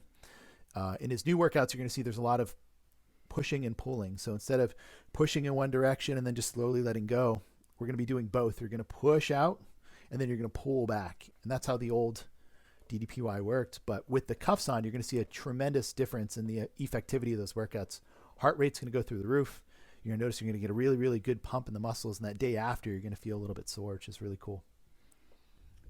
All right, so tell me, you had said before when you were weight training for your competition, for the Positively Unstoppable Challenge, I think you called it progressive weight training, or what did you call it? Yeah, progressive overload. Progressive so overload. What that means? What does that mean? Yeah. So if you want to get physically stronger, if you want to build a muscle, our body adapts very, very quickly, right? Mm-hmm. So say you're doing 135 pounds on the bench press. You can't your entire life continue to do 135 because your body gets a little bit stronger and then your body won't grow anymore. So what we're doing when you think about progressive overload, we're always thinking about your next workout. We want to be slightly heavier or more reps, right? We want to apply more tension on the muscles. So where this came from, there's this, it's kind of a myth. It's about this guy named Milos, and he was like a wrestler or something like that. But he grew up and he had this little baby calf, and there was this big giant mountain that he had to climb every single day. So what he did was he put this calf on his back and started climbing up the mountain. And then the next day, obviously everything grows, right? So week after week, this calf is getting his bigger cow. And he's getting stronger and stronger. So he's putting this on his back and going up that hill. And every single day, he's getting physically stronger as the calf is getting bigger and he's carrying it up the hill. So that's kind of the myth of the idea behind progressive overload. So you always have to be pushing your body to something that's a little bit heavier or one more rep. So obviously, infinitely, we will never get to that point where we're all maxing out at 1,000 pounds on things like that. But if you do want to get bigger or stronger, you have to imply some sort of progressive overload. So with the cuffs, that would be, instead of doing 15 reps, maybe the next workout you do 17 reps. or instead of doing a 10-pound weight, you're doing a 15-pound weight. You just have to continue to incrementally be getting stronger with each and every workout. And that's how the body grows, because you get to a certain point where your muscle only grows when it has a certain amount of tension against it. And if the body gets used to that amount of tension, it's not going to continue to get bigger and stronger. You know, I'm probably going to get this wrong, but I think, Steve, you told me you should be repping 70% of your max. Have you ever heard that before? With the blood flow restriction cuffs? Well, Or no, I in mean general? just in general in lifting. No, with the It blood depends. flow. Yeah. Yeah. So 60 to 70, if you're using blood flow restriction, that's way too high. But if you're using just regular progressive overload, yeah, it depends on the exercise and depends on the capability. So, and Steve's very smart. Steve's wife actually won a national transformation contest, which was the precursor to all of like the Positively Unstoppable. It was called Body for Life, which is his thing. His wife won this challenge, and this was a big deal back in the day, like a really, really big deal. So Steve used to be a personal trainer too. So yeah, if you're in the gym, 60 to 70% of your 1 rep max is where you want to hit if you want to build muscular size and strength. That's definitely true on most of your big lifts. Now, if you think about some small, these are like full body lifts. So you're thinking about like bench, squat, and deadlift. For some of the smaller lifts, which are sometimes that's a little too heavy. Sometimes you want to do those at a little bit more reps and lesser weight, but it's all nuanced, you know. It's all nuanced, but yeah, Steve's right on the head. No, I anytime Steve tells me anything, I give it a lot of weight. You know, I think he's an incredibly smart guy, as well as Dallas. Both those guys are geniuses, you know, and so I give both of them whatever they recommend a lot of weight. So when I broke my cuffs, this is what I think, and Dr. Walent, tell me if you think I'm off or not, but you know, see, I didn't realize that the cuff there was just some kind of little mechanism in there that just tightened it when you twisted it. I didn't know if it was air. I didn't know what it was doing. And so every time I would put it on, I would just twist it until it got tight, and I would never make sure it untwisted or anything. So when I put it back on the next time, I would just twist it, and at some points it wouldn't get tight anymore, and I kept twisting, and it broke. Yeah, so, you know, and so after that, I figured out that if I make sure it's kind of right in the midpoint when I put it on, and then you know it can go either way, and I hadn't had that problem anymore. Yeah, there's a lot of nuances, and that product is evolving, right? So the company that makes that, they've been putting out newer generations of that too, because I think they've been having some issues with some of the materials they were using. I think that the cord that's inside is maybe just not strong enough for long-term use. This isn't a secret. Dallas has told a lot of people about this, but he's in the process of possibly developing his own cuff. And I've been helping with some of the R&D on that just to make sure that we can fix some of the issues, because a lot of the cuffs have broken, and as easy as they are to use, right? This is the thing. On paper, it's just a cuff you put around your arm and you tighten. But as you just described just there's so many nuances without knowing exactly how to use it.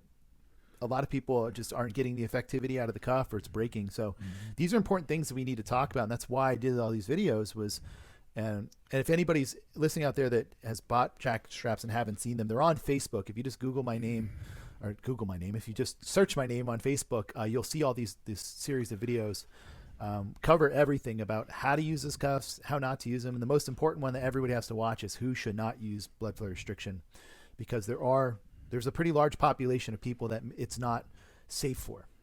So you always want to make sure you go through that first.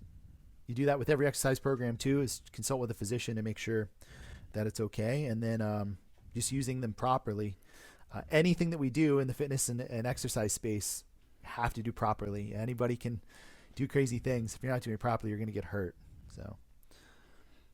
Yeah, I mean, you can go sit in a lake 10 minutes in 20-degree weather if you don't know what you're doing, you know. Exactly.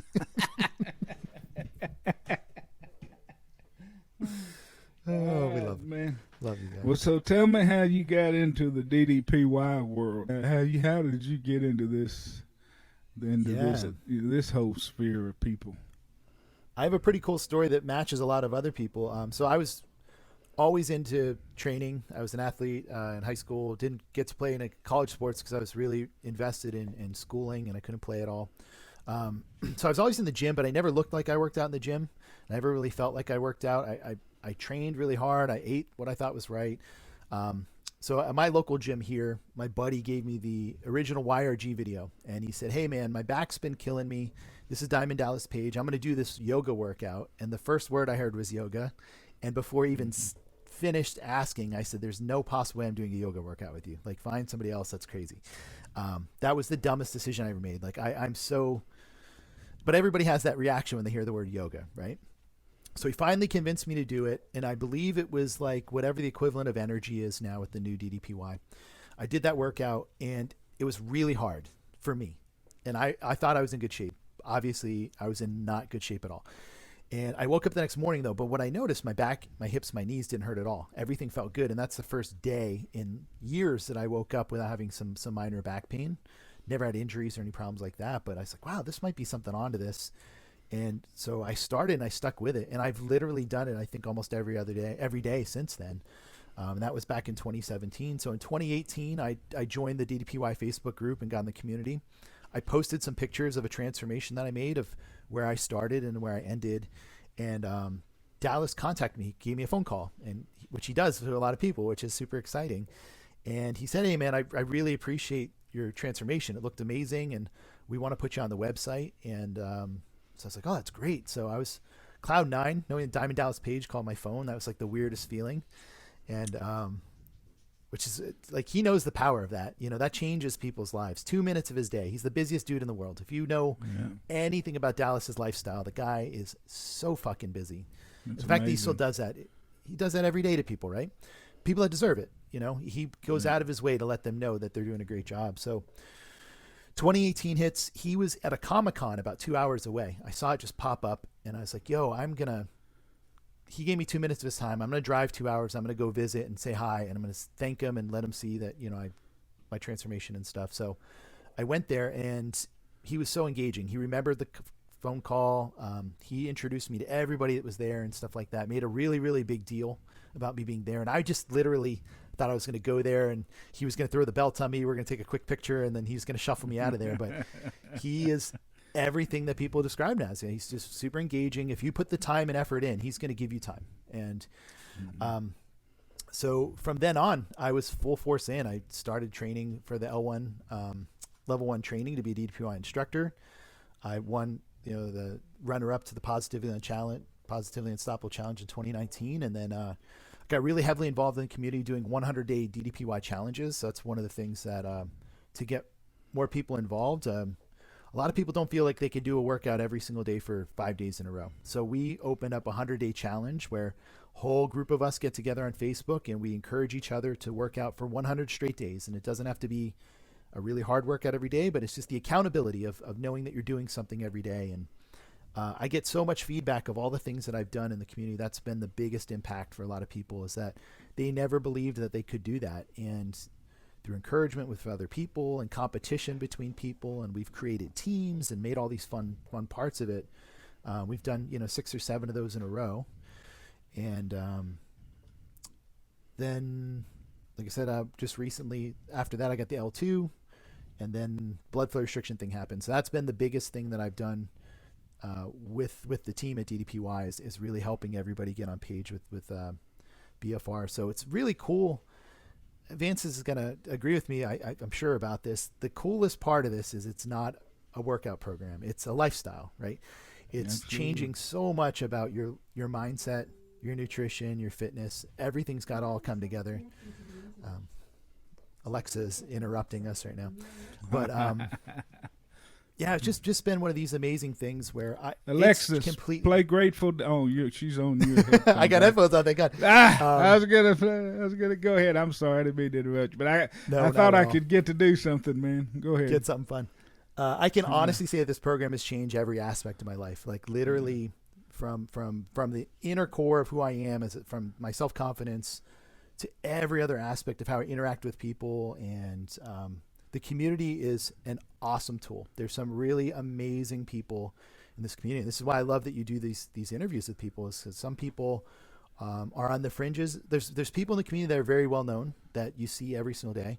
And there's people that are on the fringes that work just as hard and made just as good transformations, if not better, that no one knows about, and that's what's cool about get-togethers like Summit and things like that, where you meet these people. I'm like, wow.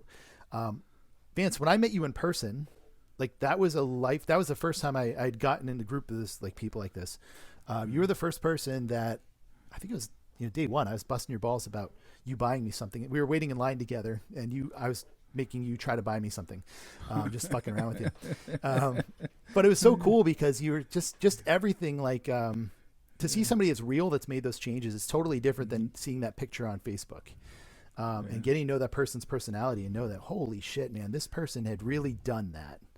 And it's so cool. I've met so many amazing people in this community that, you think it's like 1 in a million. And why does our group have 10,000 1 in a million stories? It's very strange. Well, no, I mean, that's, I was the same way when I went to that summit. I didn't know what to expect, or, I didn't know really anybody else in the community. I think Dallas had me out there once or twice for, the interview along the way.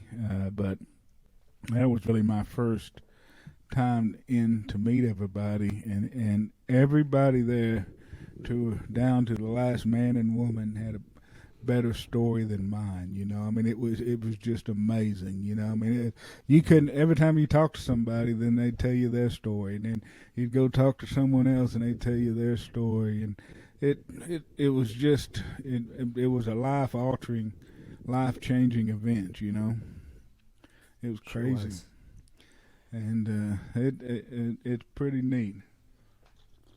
And that's one of my favorite things is, on a bad day, everyone has bad days. We can't all admit, we can't always pretend like everything's good. That's the social media bullshit we have to deal with. Everyone's day is awesome. Everyone's life is awesome.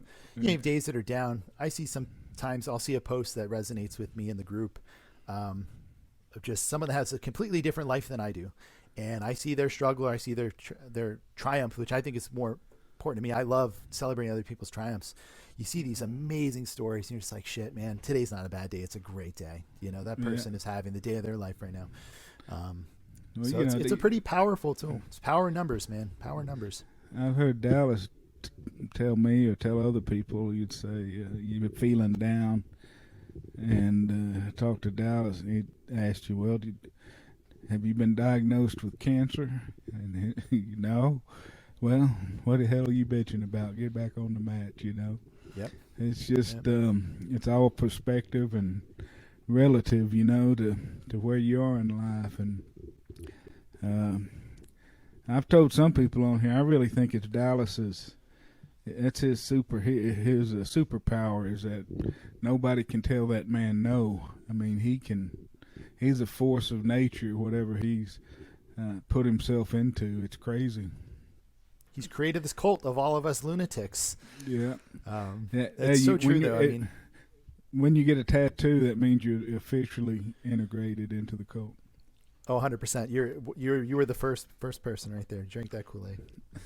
It's awesome, man. It's one of those things like, man, that's the ultimate commitment. I love it. But you're right, man. He could use his powers for probably evil as opposed to good as well, right? But I mean, to think about how many lives, I can't imagine, every now and I'm sure you get reached out to all the time, that people say, I resonate with your story. That's got to be every freaking minute of every day of his life. He's got to get phone calls, text messages, emails every second saying, wow, you changed my life. How do you not get a giant head from that? Like, how do you not think that you are like the greatest thing in the world? He still stays really humble, still stays grinding himself. I mean, when's the last time that guy missed a workout, Absolutely. And I want to point out something. Once you get past and kind of start seeing the background, pull the curtain back and see the wizard a little bit, so to say. But everybody in his life is people that he's taken care of over the years, family, friends. The people that he's felt like helped him become come progress in wrestling, like Dusty Rhodes and Jake the Snake. I mean, he's always helping these people that helped him in life, and he's got such a big heart, and he's just an amazing man. Yep. I was worried about meeting him. You never want to meet your idols, or you never want to meet somebody because you don't want to get disappointed. And I was absolutely shocked of just like what you see is what you get there. And I have also had the privilege of kind of getting behind the curtain a little bit too. And again, it was shocking because there's stuff on the front, there's stuff behind, and it was just as good behind as the front. So it's pretty cool to see. I'll tell you a funny story at retreat. Retreat when I went to it that one year. Just so you know about how strict he is with food. We're down in Mexico, and that they, for people that don't know, they used to do a retreat every year, and it was a week in Mexico, and you could spend as much as you wanted, all inclusive. But it was at a place where they had some control over the food, and you could get the organic, non-GMO, gluten and dairy free. But the whole mass of people that are there for the DDP yoga people, and Dallas. So Dallas, if you got to go to dinner with Dallas, it was a big thing because everybody there wanted to go to dinner with Dallas. And so Dallas asked Mary and I to go to dinner with his then wife and Lacey and Lacey's boyfriend. And so it was at this Italian restaurant.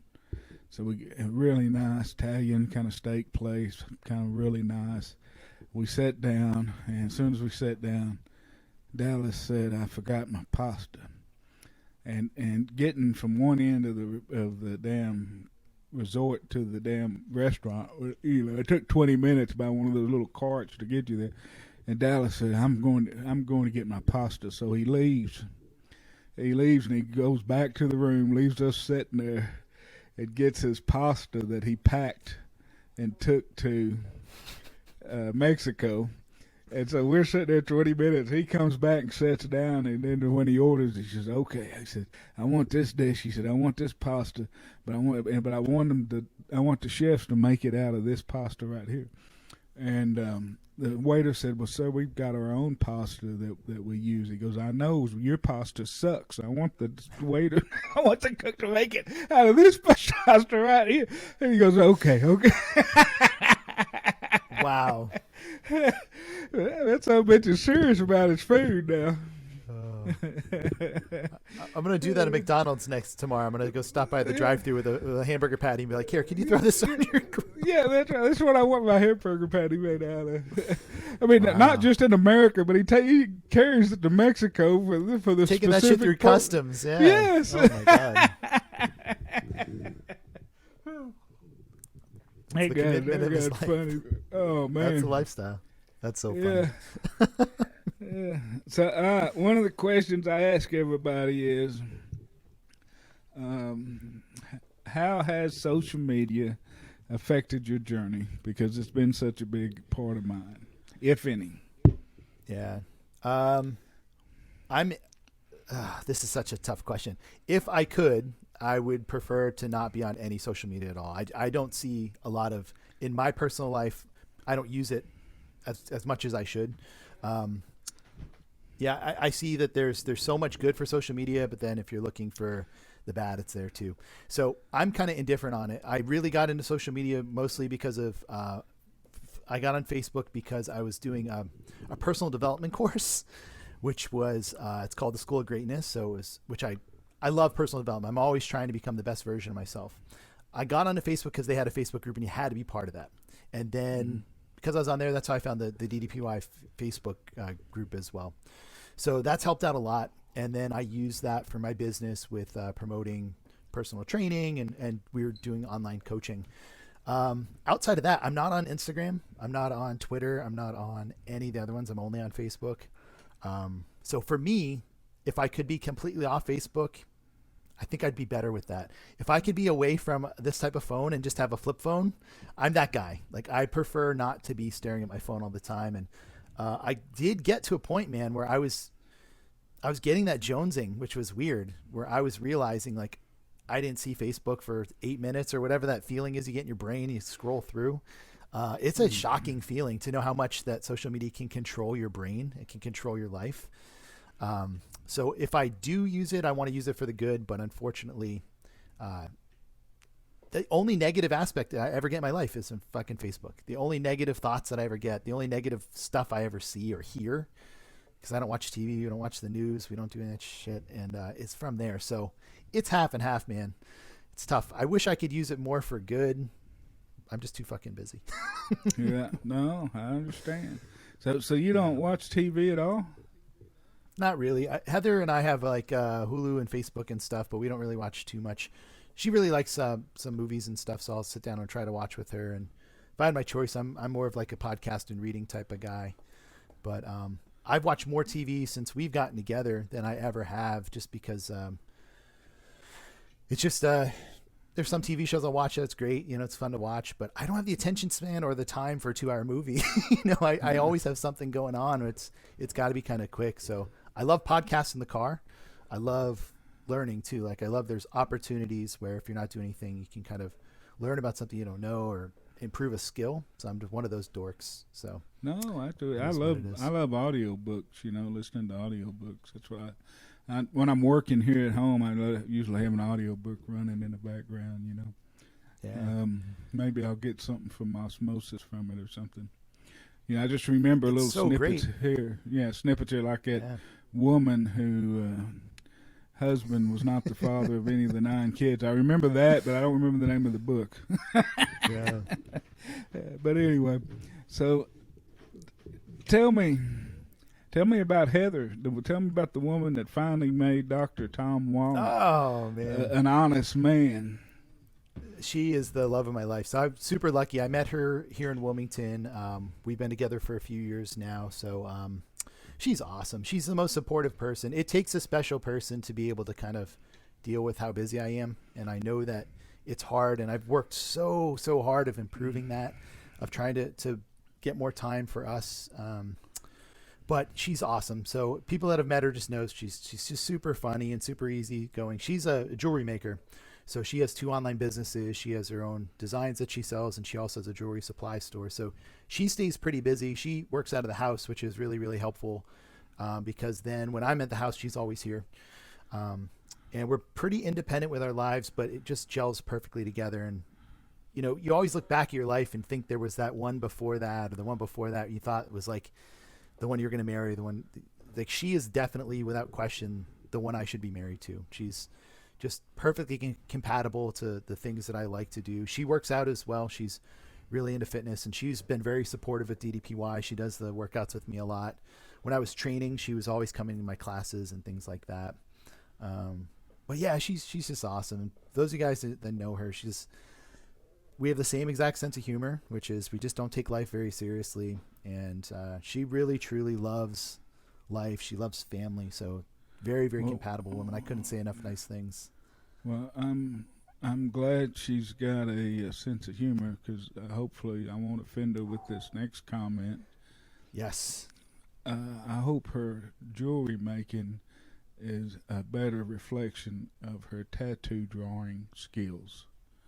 Correct. So, not her finest moment. Yeah, you know, when you said you got that tattoo, I said, well, shit, you should have spent more money, Tom. So here's the funny part about that, Vance. I had a massage scheduled the next day, and I forgot that fucker was on my back. I completely forgot. So we did the podcast, had a couple of drinks while we were doing the podcast. Always have fun. It's a Sunday. Worked all day Monday.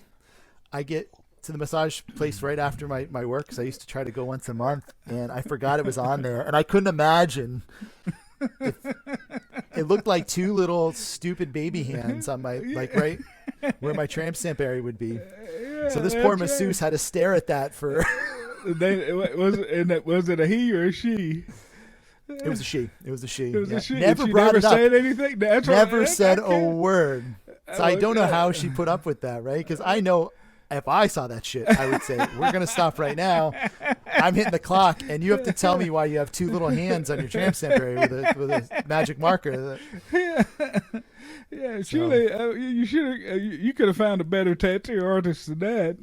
Oh, the best. So I got back after the tattoo.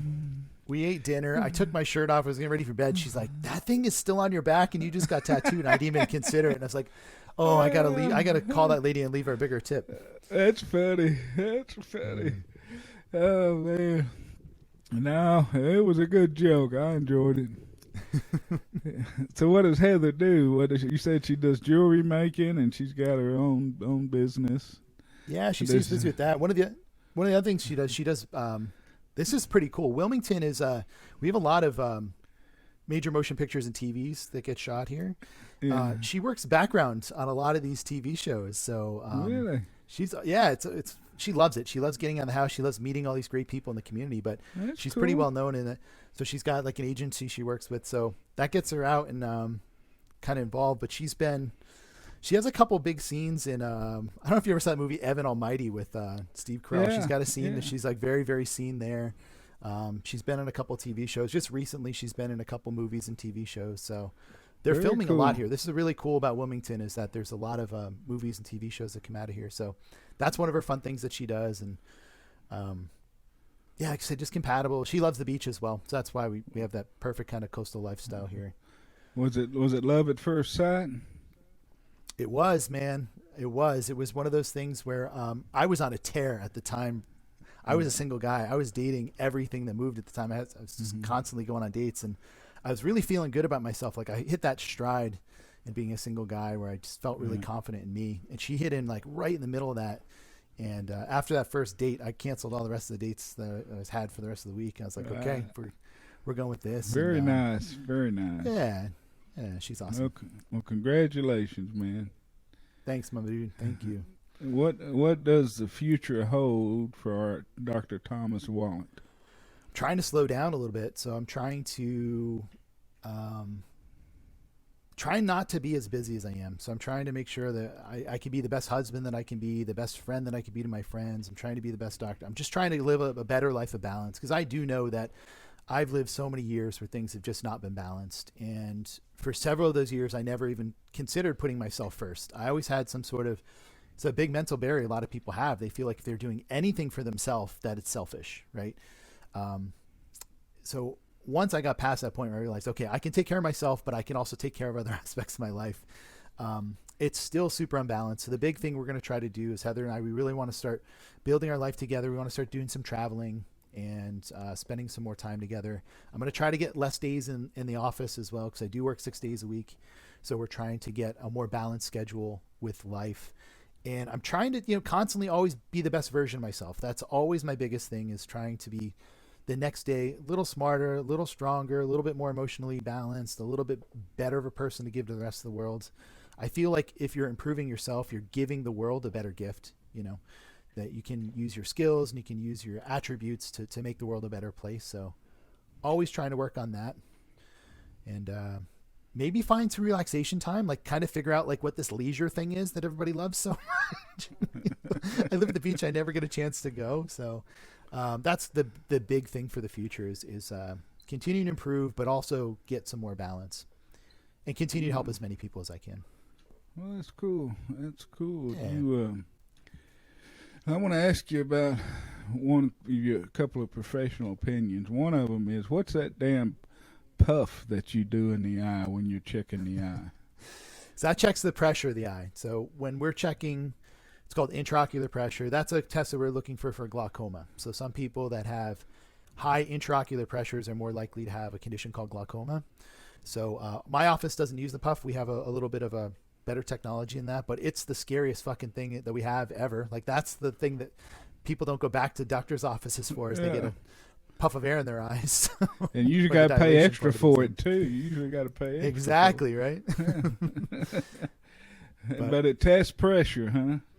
Yeah, necessary evil. Well, they say, y'all talk about a lot of the but diseases you can test through the testing of the eyes. A lot of precursors to a lot of, like you need to go get this checked out or you need to go get that checked out. It's evidently a lot of the abuse we do to our body shows in our eyes. Huge, especially from a cardiovascular standpoint. So the number one that we see all the time, diabetes, hypertension, arteriosclerosis, those are all things that when you're looking in the inside of the eyes, you actually see the only place in the body you see blood vessels working in action without cutting you open or doing angiography. So when a doctor's looking inside your eyes, they're looking at the optic nerve, they're looking at the retina, making sure things are good, but you can see blood vessels too. And if there's signs that there's plaque building in those blood vessels, we know there's plaque other places. If we see there's bleeding in the back of your eye, we know your blood sugar's high and that you have to get tested for diabetes. There's been some wacky cases, every now and then you see these really rare things that is literally life-saving. I've diagnosed a brain tumor in somebody by looking inside their eyes. I've diagnosed a patient that had HIV that he didn't know he had it. And that was a crazy story where he had a major blood transfusion in the 80s. He was in a hunting accident and had this major blood transfusion just as AIDS got into the blood pool. And he had no idea. His entire life he was living with that until he turned in his 40s, came to get his eye exam because he needed reading glasses. And then some idiots telling him that he has HIV. He didn't want to believe it, obviously, But it's really cool. That's why I love my field, is that there's so many great things we do to improve people's lives every day. And it's important. It's not stressed enough that eye exams are, especially if you just think it's just for vision, which a lot of people, I don't blame you why you do, but same with dentistry. There's a lot of things in the mouth. It's very, very similar. We can find cues all over the body. And I meet patients that never see doctors ever. I ask them, how's your health? It's good. Okay. When was your last exam? 20 years ago. I'm like, how do you know you're good? When was the last time you had some blood work? How do you know you don't have these problems? So, routine maintenance of the body is the most important thing we can do. And I'm a small piece of that puzzle.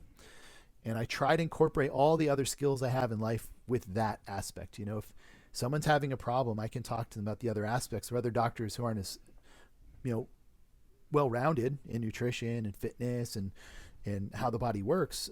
They can't have those conversations. They say, oh, well, go see a nutritionist, or here, why don't you go exercise? There's so many doctors out there that say, oh, eat this diet, and it's a dog shit diet. Like, it's terrible. Or if they say, go get exercise, it's like, well, some people have no idea even where to start. They don't even know, do they have to go run every day? Does that mean they have to join a CrossFit gym? Does that mean that no one knows? So it's really good to be able to, from a lifestyle standpoint, say, these are all your options and these are things. Let's find something that works for you and let's see if we can get you healthier.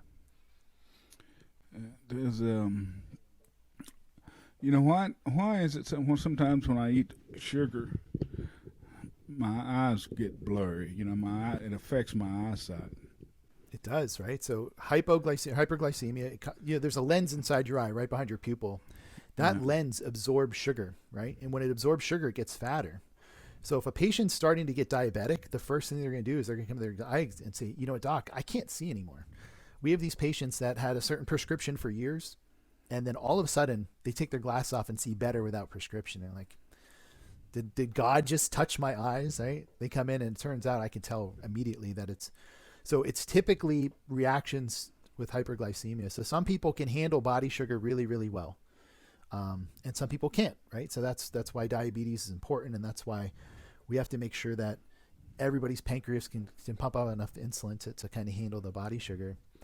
If you're restricting yourself from sugar for a long period of time too, which I know you eat, pretty low carb, sometimes it's a shock to our system when sugar gets back in there. Our body does not know what to do with it. And we see all these crazy reactions. So that could be a part of that. So I know you see a doctor regularly and just kind of keep up on the blood sugar levels. Yeah, I've been diagnosed hypoglycemic. I know I have a problem in insulin resistant. I know I'm probably diabetes. There's along with that damn macular degeneration. I'm sure those are looming over the horizon sometime in the future. But the goal is to keep them out there as far away as I can. That's it, man.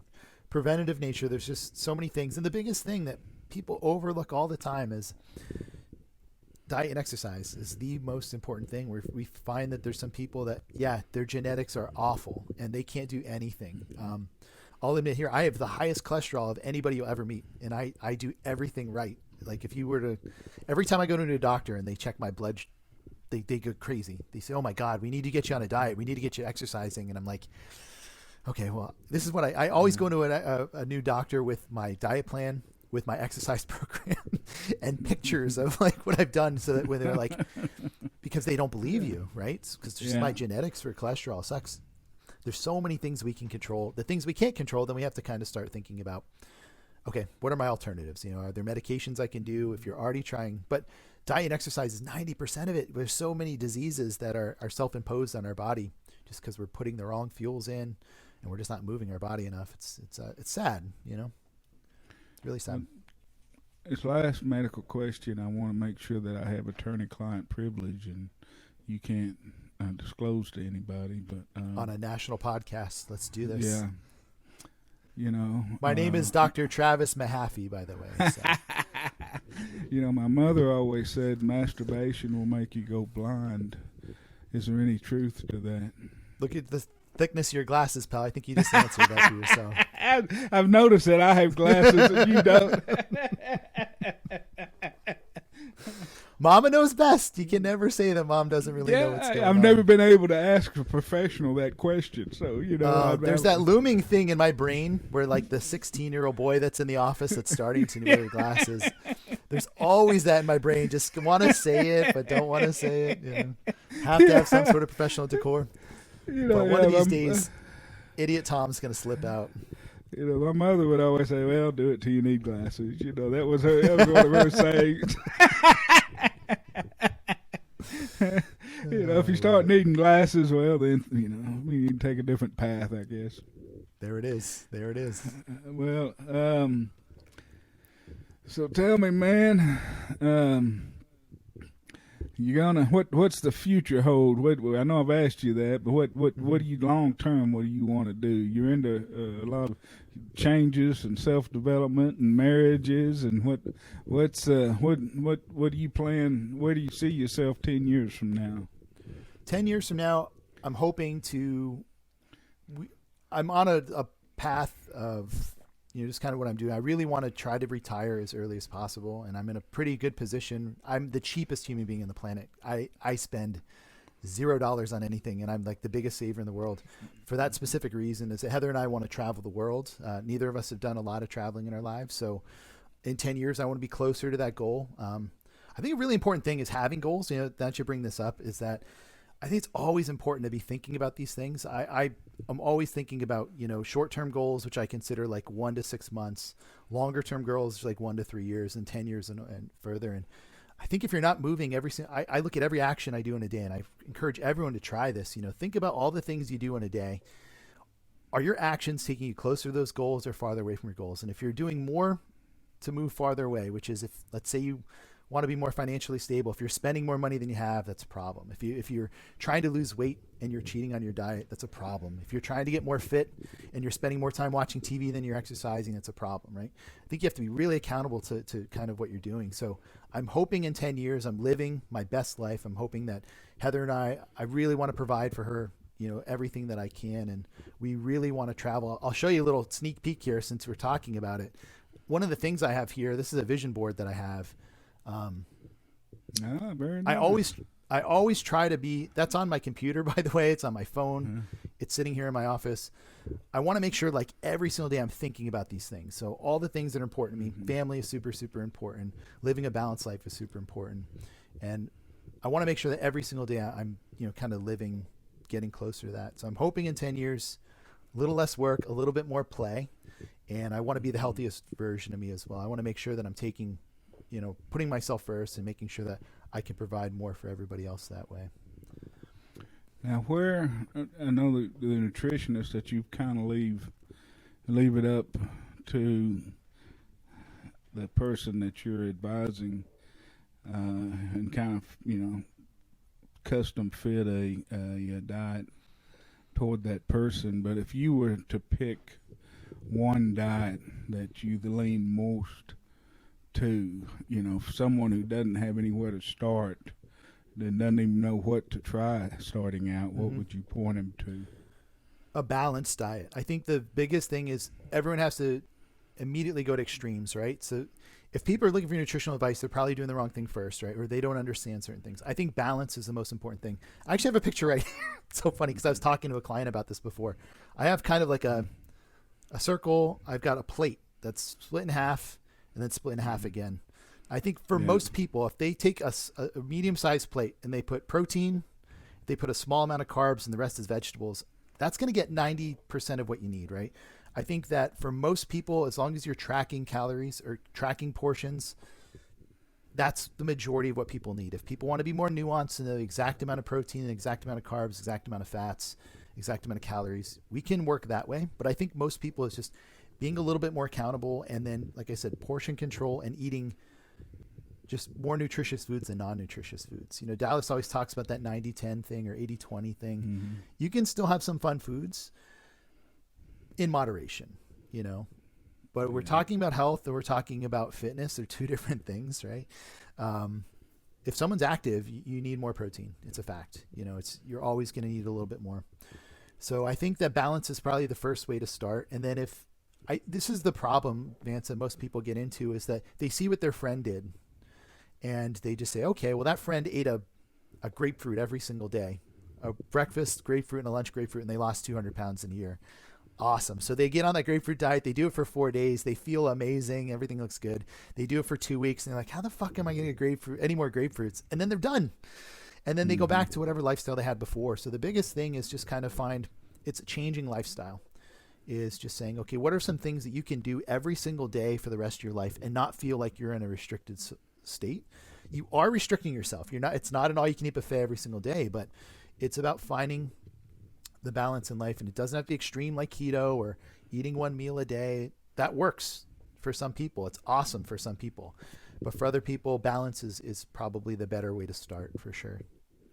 Have you ever heard of a diet called volumetrics? Possibly. So is that low calorie foods that have really, really high volume to it? Yeah. I mean, you're doing kind of the balance deal that you're talking about, like with the plate. But you want to eat more foods that the ratio is if you divide the calories by the grams of serving. And so if it's like a 1 or a 2 or 2.5, then it's you get a lot more food, you know, per the calorie. They call it calorie density or something. Yeah. But if you're dividing the calories, say it's a 500 calorie food and it's 100 grams, and you're looking at a 5 to 1 ratio, and that's something that's going to cause a lot of fat. So you're trying to eat the lower ratio foods so that you get more food to fill you up. And it really it's you know it's what DDP preaches. It's eating real food. It's not eating processed food and that kind of stuff. That's the exact way I eat, honestly, I preach that to a lot of people. Is I'm a volume eater. I don't get as full as I would like to, right? So picking lower calorie choices that have larger volume to them. So if you think about, you can get the same amount of calories from this much of peanut butter, or you can have a big giant salad, right? Giant salad the size of your head, maybe 4 of those salads for the same amount of calories you'd get from that peanut butter. It's really important that most people don't understand calories. I think one of the most important things is getting some sort of an app for a day and just tracking your food and just seeing. It's shocking sometimes of how many calories we're consuming that we're not even thinking about, especially drinking.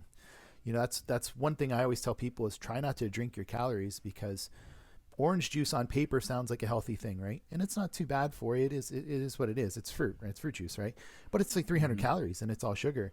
So if you have the choice of drinking water, which is 0 calories, or, you know, coffee or tea or any things that are low calories, I have no problem with diet sodas. I don't think there's any. If you look at the research on sweeteners, there's really, really no research that shows that sweeteners are bad for you. It's dogmatic. It's really just like all these other things. People have these feelings of why they think it's bad for them. If you do the research, there's no one dying of artificial sweeteners. It's never happened.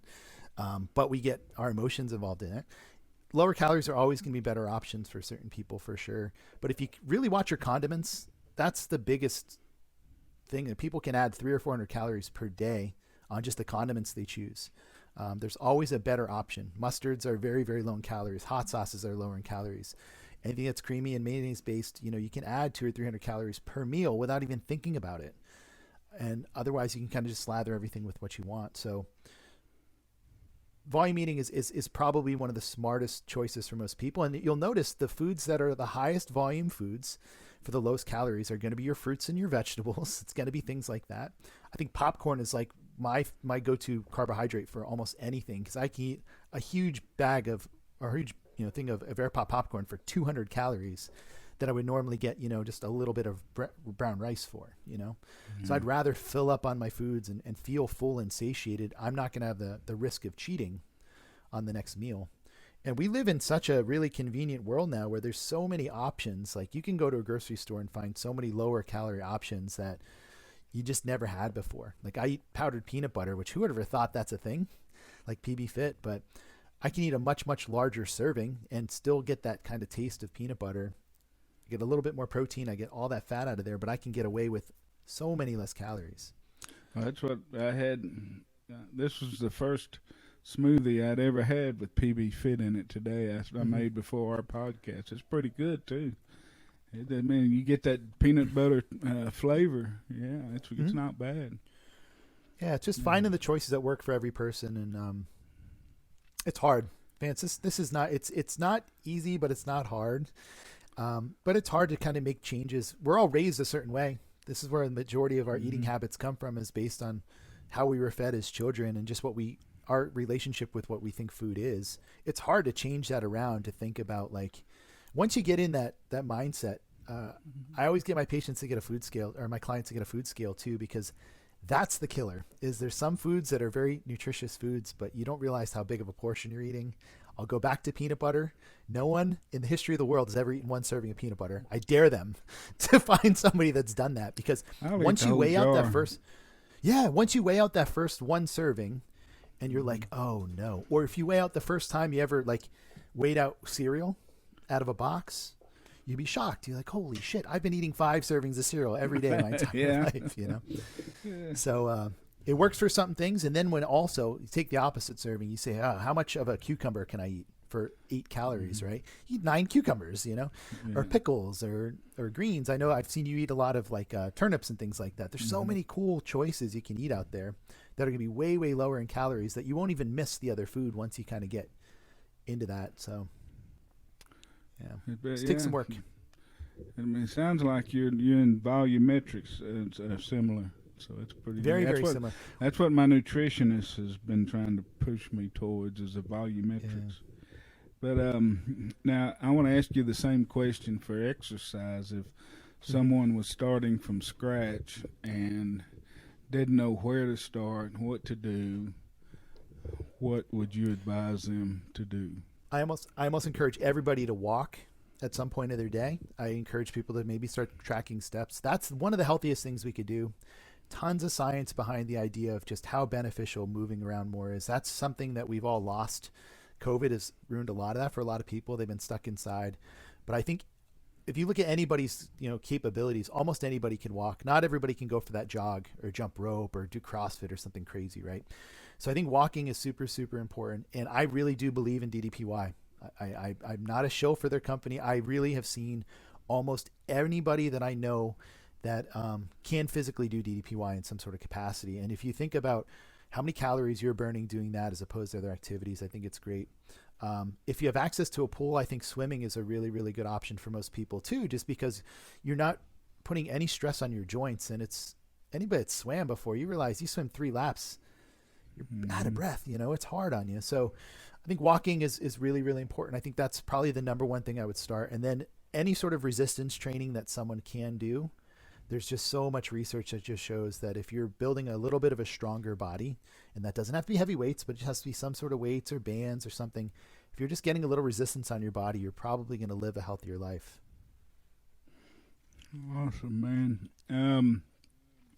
Now I'm going to pick your brain a little bit about books. You said you're a personal development guy. Books, mentors, movies, any quotes, anything that's really made an impression on you to help you transform your life or gotten you to where you are today. So here we go. I have a mug right here. Heather made this mug for me. That's All Tony right. Robbins right there. That's my guy. The man. I've related more to Tony Robbins' works than anything else. His written books, he's just so dynamic, and he's had so much. Arnold's on there too. His work ethic has always been, and I got The Rock on here as well. The Rock's work ethic is insane. Those are three mentors that I have. You just got to make sure there's not any housekeepers around Arnold, though. True. He's got those hands. But I try to pick up from everywhere. I'm not too extreme. I mean, there's some really, like Goggins is super cool and Jocko's cool, and there's all these things that are super extremes. But I try to pick up from everywhere I can get a chance to listen, because everyone's got good ideas. Tony Robbins, for some reason, he was the first person.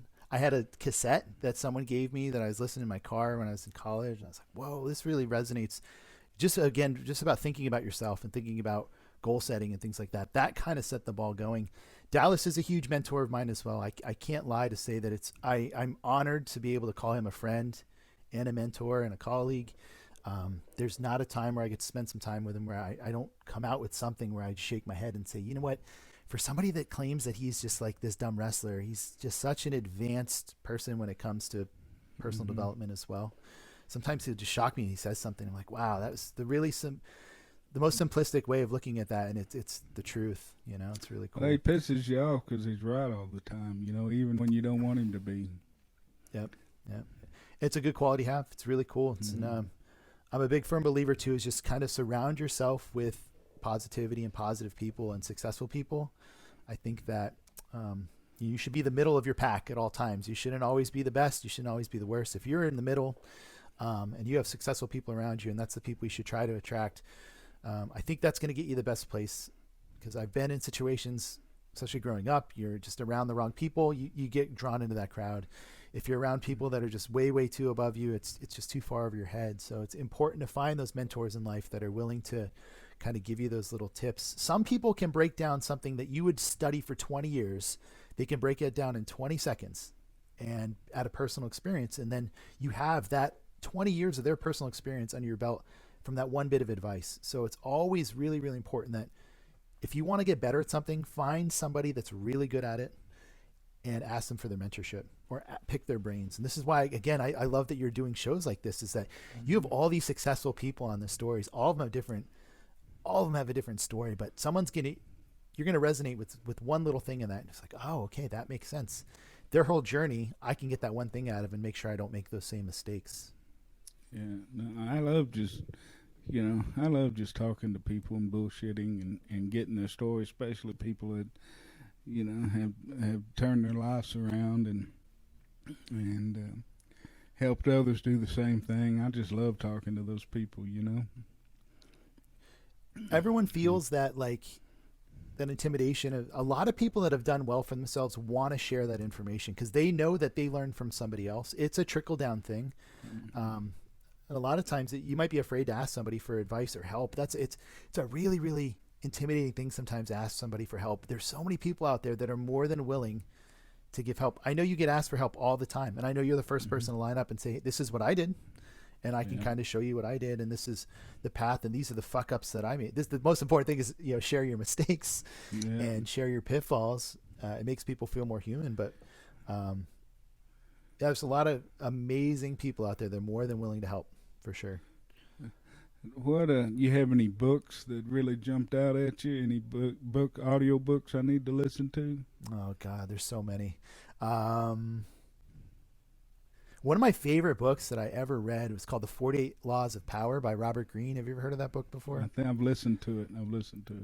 What a great book when it comes to just the social dynamics of the world.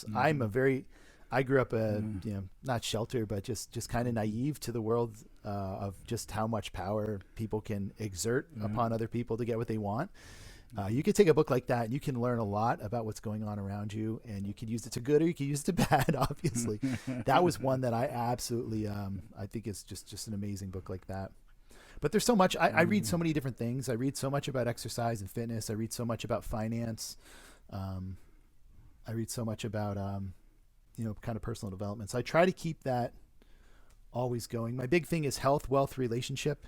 I think that we were talking about like living a healthy life. That's my triangle, is health, wealth, and wealth doesn't mean always money, and health doesn't always mean just existing, and relationships doesn't mean just your spouse. But if you think about just those three categories, that's 99% of your life. And if you get really good at those, keep everything balanced that way, it's usually the best thing. So those are my three big categories of what I read. I wish I had more time to study like history or art or something, or learn some sort of new skill. That would be a really cool thing. Like when I'm starting to think about leisure, I love golfing. Like that's one of my favorite things to do. I never fucking play golf.